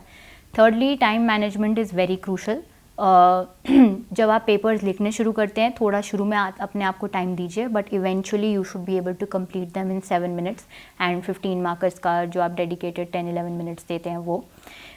Fourthly, revision is very important across all stages of the exam, all 3 of them, because एक बार पढ़ने से चीज़ जनरली याद नहीं होती है। फिफ्थली, जो मेरे केस में काफ़ी काम किया, हॉरिजॉन्टल एक्सपेंशन थोड़ी अपनी ब्रॉडन करिए, अंडरस्टैंडिंग के ऊपर ज़्यादा फोकस देना है, नई नई चीज़ें पढ़ने की रिलायबल सोर्सेज से ज़्यादा कोशिश करनी है। एंड लास्टली, अपनी मेंटल हेल्थ को बहुत ही अच्छे से संभाल कर रखना है। आपकी जो भी मोटिवेशन है उसको अपने सामने लगाकर, मेरे फ़ोन के कवर पे भी मैंने लगा रखा था, मेरे डेस्क पर भी लगा रखा था, उसको हमेशा सामने रखना। जब फेलियर भी आपको मीट हो वो बहुत ज़्यादा इंपॉर्टेंट हो जाता है। एंड जब आपको नर्वसनेस फील हो या फिर हर स्टेज में, क्योंकि आपको स्ट्रेच करता है एग्ज़ाम, उन मोमेंट्स में वो मोटिवेशन याद रखना is very important. So these are a few key takeaways from my GS strategy and I hope it helps you. जो कवर पे मैंने अपने फ़ोन पर लाइन लगा रखी थी was my main focus right now is levelling up, next months are all gas and no breaks, I just want more. So anything that, मतलब छोटा सा, मतलब आपको एक रिमाइंडर दे दे कि जैसे फ़ोन खोलते थे, मेरे को शुरू में फ़ोन की बहुत प्रॉब्लम आ गई थी क्योंकि कभी टेलीग्राम चला रहे हैं and all of that jazz that happens. तो फ़ोन के कवर पे ही लगा दिया मैंने कि अब जैसे ही खोला उसी मोमेंट पे बंद भी कर दिया मैंने कि ठीक है अभी पढ़ने का टाइम है, I am not going to do all of this. And one last thing that I want to talk about is कि सोशल मीडिया का एक्सपोजर कितना रहना चाहिए। मैंने अपने 24 के अटैम्प्ट से पहले यूट्यूब अपने फ़ोन से निकाल दिया था। So I had no access to YouTube except my laptop. वो भी मैं तब खोलती थी क्योंकि लैपटॉप पे एक वो डिसइंसेंटिव सा क्रिएट हो जाता है। I never really like YouTube on my laptop. So वो भी तब खोला मैंने जब मुझे कुछ एग्जैक्ट एनवायरनमेंट का पढ़ना है, साइंस एंड टेक का, तो वो मैंने बिल्कुल एलिमिनेट कर दिया, क्योंकि धीरे धीरे जब आप शॉर्ट्स वगैरह देखने लग जाओ या फिर ज़्यादा एक्सपोजर बढ़ा दो, वो बहुत ज़्यादा टाइम का कंजम्पशन लेता है एंड इट बिकम्स एडिक्टिव। तो वो डोपामीन हिट हटानी थी मुझे, तो मैंने कम्प्लीटली हटा दिया। I had my own withdrawal symptoms for 5-10 days, क्योंकि उसको हटाने के बाद योर माइंड हैज़, मतलब इतना डोपामीन जो उसे हिट हो रहा था, उसे हटाने के लिए 5 से 10 दिन थोड़ा आप मछली की तरह तितर बितर करोगे, बट उसके बाद then ultimately in the long run that is very helpful. So limiting that, I was on no social media except LinkedIn. वो भी इसलिए क्योंकि I was professionally still active, क्योंकि side by side I was still doing things, अपने आप को थोड़ा diverted भी रखने के लिए, तो वो मैंने ऑन रखा, बट उसके अलावा I was on no social media. Friends का शुरू में जब टेलीग्राम पे मुझे कुछ अच्छे दोस्त भी मिल गए थे, PSIR का एक आंसर राइटिंग छोटा सा ग्रुप कहीं पर मैंने ज्वाइन किया था, 2-3 लोग वहाँ मेरे से बहुत ही बेटर आंसर्स दिख रहे थे, तो वहाँ मेरी उनसे थोड़ी फ्रेंडशिप हुई, दोस्त बने हम। एंड वही जो मैं आपको बाद में बता रही हूँ जिन्होंने मेरी काफ़ी हेल्प करी, वो वही दोस्त थे। After I had found that bunch, 1 महीना 2 महीना, फिर दिसंबर ऑफ 23 में मैंने टेलीग्राम पे भी सब कुछ बाकी जो नॉनसेंस टाइप मैंने ग्रुप्स ज्वाइन करे हुए थे, जहाँ कुछ भी होता है, पीपल आर फाइटिंग, कुछ इतने सारे बॉम्बार्डमेंट ऑफ इन्फॉर्मेशन, वो सब मैंने छोड़ दिया फिर। एंड वहाँ पर भी टाइम एकदम फिर मैंने लिमिट कर दिया कि इतना ही, मतलब 1 घंटा है तो 1 घंटा ही करेंगे। So then breaking down all those distractions and keeping social media away and keeping YouTube away, सिर्फ तभी यूज़ करना जब वहाँ से information solicit करनी है, and for no other purposes I kept that aside. Entertainment के लिए अगर आपको कुछ और यूज़ करना है, Netflix etc, well and good, उसको भी पूरा लॉक लगा के रखा मैंने अपने फ़ोन पर कि अगर मुझे देखना है तो खाने के टाइम मैक्सिमम, क्योंकि I needed my own breather. बाहर जाना I preferred more than watching things, so I just kept a very good check on all of that, because मुझे पता है कि वो जल्दी स्पाइरल करके पूरा पूरा दिन खा जाएगा। So those are a few things that I wanted to talk about in this regard. तो अब फाइनल स्टेज पर आते हैं, which is the interview process. Last year and this year my strategy remained more or less the same. DAF पर काफ़ी heavy focus, headlines पर focus and discussions पर focus. DAF पर focus, पहले तो जो DAF भरने की process होती है, उसमें एवरीबडी टोल्ड मी स्टार्टिंग में कि ज़्यादा मत लिखो, एंड क्योंकि क्वेश्चन उससे उठ कर आते हैं etcetera etcetera, but I went ahead with writing at least 50% of what I had done, क्योंकि मुझे ऐसा लगा कि अगर मैंने कुछ किया है तो I should put my best foot forward in front of the interview board, and if I have done something then I will also be able to answer questions on that. तो उतना रिसर्च मैंने कर लिया basic, but I knew कि कुछ पूछेंगे तो in general I should be able to answer. उतना लेवल ऑफ कॉन्फिडेंस आपको जितनी भी अपनी अचीवमेंट्स में है उनको मैंने अपने केस में I wrote them there. Hobbies जब आप भरते हैं, आई थिंक उसमें सच लिखना is very important, because the kind of questions that you are asked go very very deep, and if you don't actually practice the hobby it can backfire very easily. An example that I can cite here is कि मेरे पास एक Bank of Japan की scholarship थी and hobbies में मैंने poetry लिखा था। So the question that I was posed, this the second और third question in my interview last year was what is a haiku. So I knew that it was a Japanese poem. Then sir went ahead and asked me more questions on it कि कितने syllables होते हैं, कितनी sentence, कितनी lines होती हैं, फिर कोई 2 ऑथर्स, देन एक कोई मतलब रिसाइट करने को भी सर ने बोला। तो एंड तक सर ने पूरा उसको ट्राई किया कि मतलब are you actually practising poetry और are you just writing it because everybody is writing it and it is one of the easiest hobbies to mention. So I think if you actually practice it, it will be better for you. Apart from that, I think जो आपका sports section होता है, तो a lot of my friends who scored above 200 last year also and before that a few of my seniors, उन्होंने अपना sports section जो sports/NCC रहता है वो blank छोड़ दिया था. So it is मतलब it is not something that will backfire on you, which I was told time and again जब मैं last year अपना DAF भर रही थी. I had swimming, I enjoyed swimming a lot, तो मैंने वो लिख दिया था अपने DAF में, but कोई achievement पर से नहीं थी मेरी उसमें sports में, तो it definitely did not backfire on me, because swimming is something that I practiced, क्योंकि मुझे वो actually अंदर से पसंद थी, even though I did not pursue it competitively, I was able to answer the questions that were posed to me reasonably well. At least in the hobbies section and the sports section. उसके अलावा जो second चीज़ आती है उसकी preparation, उसमें last year मैंने नहीं किया था but this year I try to use AI। I would जैसे कोई भी एक टॉपिक है, मैंने AI को बोला कि please generate questions on this for me in relation to UPSC CSE PT, and वो पूरा आपको क्वेश्चंस का 5-10 का बैंक दे देगा। एंड देन उसके बाद जो वो क्वेश्चंस बना कर देगा, you can ask it to increase और decrease the tenor of toughness.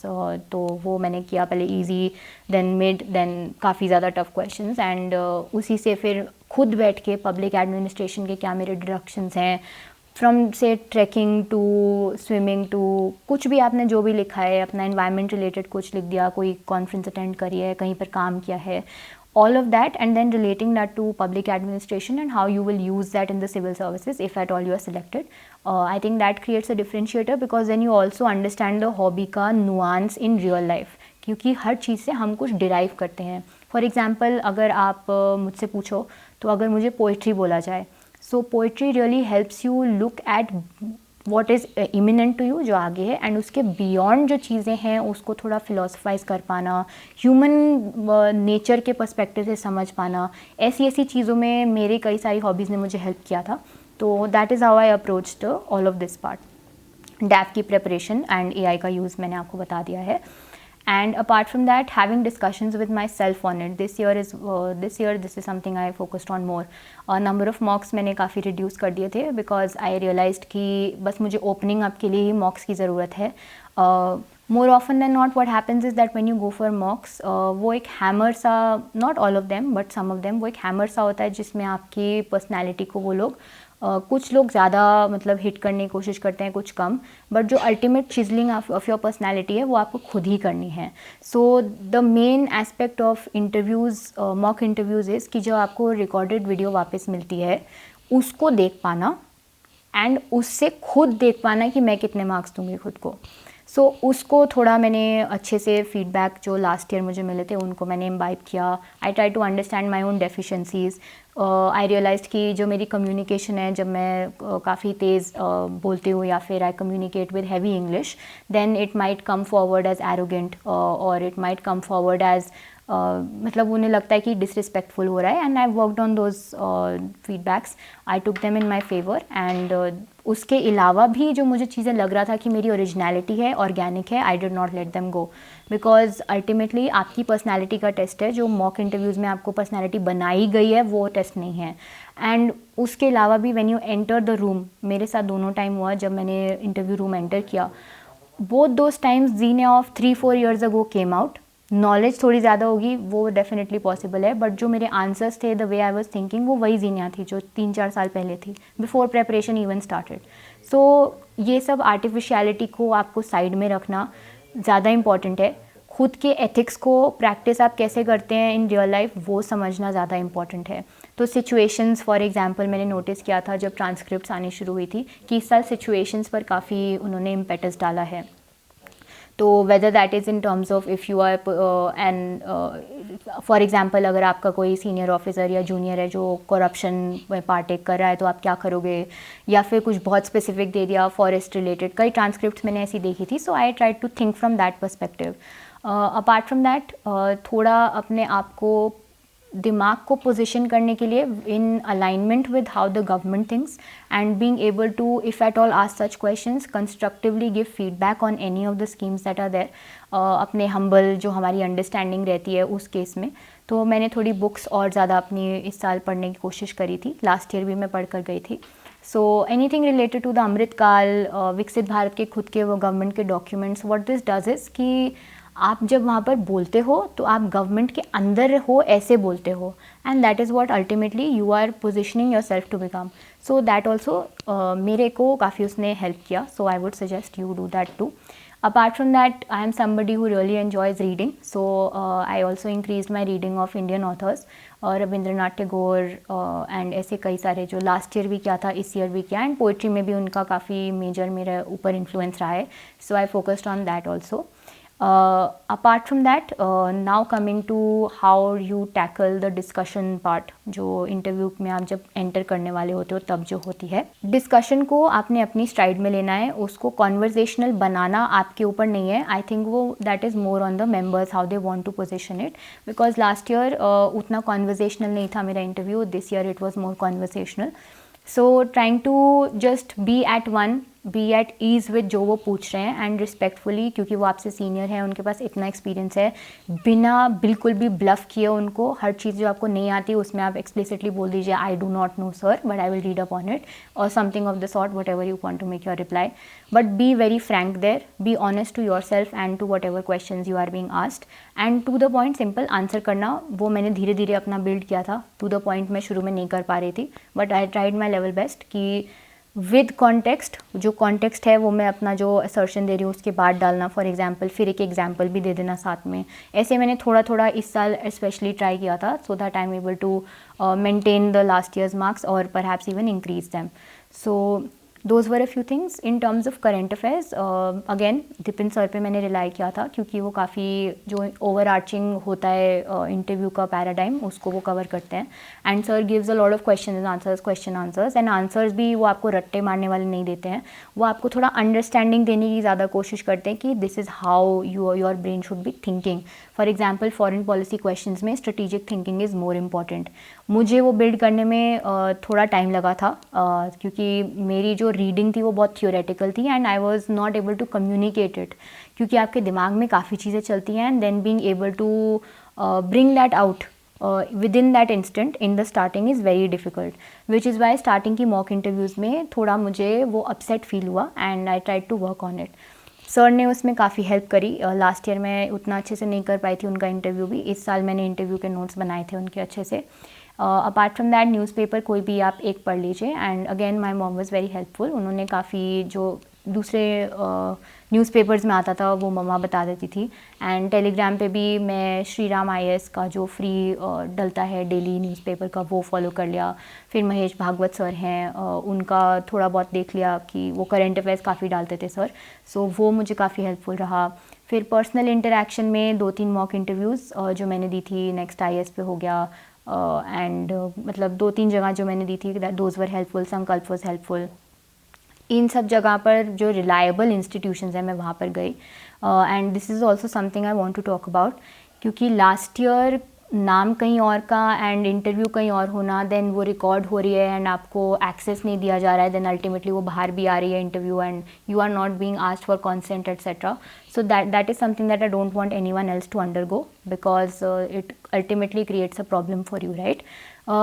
इस केस में जाना सिर्फ रिलायबल इंटरव्यू इंस्टीट्यूशंस के पास जो एस्टैब्लिश्ड हैं, जो आपको खुद मालूम है कि वो कंसेंट लेंगे आपका कुछ डालने से पहले, जहां आपको मालूम है फीडबैक अच्छा होगा एंड जहां आपको ये भी मालूम है कि कौन बैठा होगा, एंड उनका मतलब जैसे फॉर एग्जांपल अगर आपकी पहली प्रेफरेंस फॉरेन सर्विस है या फिर IAS है या IPS है, तो ट्राइंग टू अंडरस्टैंड कि जो बोर्ड बैठा है is that going to be better aligned with me. And apart from that मैंने फैकल्टी मॉक्स भी 2 लिए थे, नेक्स्ट IAS का भी एंड इधर अपना विजन IAS का, बिकॉज लास्ट ईयर भी मुझे उन दोनों में काफ़ी नॉलेज पे ज़्यादा उन्होंने फोकस किया था एंड उस पर थोड़ा मुझे बिल्ड करना था, और इस ईयर भी. सो फैकल्टी मॉक्स भी मैंने 2 दिए थे. अपार्ट फ्रॉम दैट ब्यूरोक्रेट मॉक्स भी 2-3 मैंने इस साल दिए थे. एंड लास्ट ईयर मैंने कुछ 4-5 ज़्यादा दे दिए थे, because it was my first interview and I wanted to take all boxes that were possible in the interview paradigm, but आप उसको थोड़ा लिमिटेड रखें. Apart from that Basi sir was also very helpful, वो नेक्स्ट IAS पे पढ़ाते हैं, मतलब adviser हैं वहाँ पर, एंड उनका काफ़ी इनकरेजिंग मेरी तरफ जो पोस्चर रहा सर का. तो हमेशा वो बोलते रहते थे कि बेटा ये चीज़ें करके जानी है आपको and you should not be nervous, क्योंकि your personality is not what you are going to build in these 2 months, it is what you have already had. and थोड़ा जो DAF में भी देखा एंड जो पहले का मतलब जो अचीवमेंट्स वगैरह देखी सर ने, तो बोला कि you should be very confident in your self. एंड अगर कॉन्फिडेंस होगा तो अगर आपने कुछ नहीं भी किया है, just be confident in whatever you have done and you will sail through. And a lot of my friends जिन्होंने ज़्यादा नहीं भी लिखा, फिर मैंने जिसने ज़्यादा लिखा भी, we were able to score decent marks. तो वो जो एक रहता है कि जिसने ज़्यादा किया है उसका ज़्यादा मार्क्स आते हैं, जिसने कम किया है उसके कम आते हैं, या फिर कोई इंग्लिश बेटर बोलता है, definitely that is an added advantage. But when I look at my friends and I look at myself, वहाँ पर आपका सिंपल कम्युनिकेशन वो ज़्यादा चेक करते हैं, क्योंकि अल्टीमेटली आपने ग्राउंड लेवल पर इंटरेक्शन रखना है, and not with scholars of Harvard University. So वो चीज़ दिमाग में, सिंपल कम्युनिकेशन रखना. सेकेंडली, आपने बेसिक कुछ तो किया हो, मतलब जैसे अचीवमेंट्स में एक दो चीज़ें भी हो, सो इट जस्ट शोज़ कि आप इंडस्ट्रियस हो.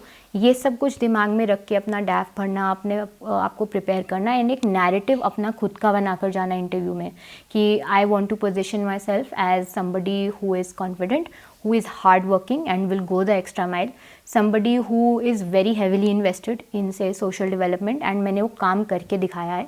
एंड फोर्थली, जो मैंने लिखा है वो झूठ नहीं है, क्योंकि वो इतना इन डेप्थ में जाते हैं कि जब मैंने फॉर एग्जांपल एनवायरनमेंट से रिलेटेड कुछ एक काम लिखा सिर्फ, and the questions that were asked were very in depth. For example ISI का 14001 स्टैंडर्ड क्या होता है, सो वो भी मेरे को ऑब्जर्वेशन से थोड़ा बहुत जो याद था वो मैंने बताया, एंड वो सही निकला.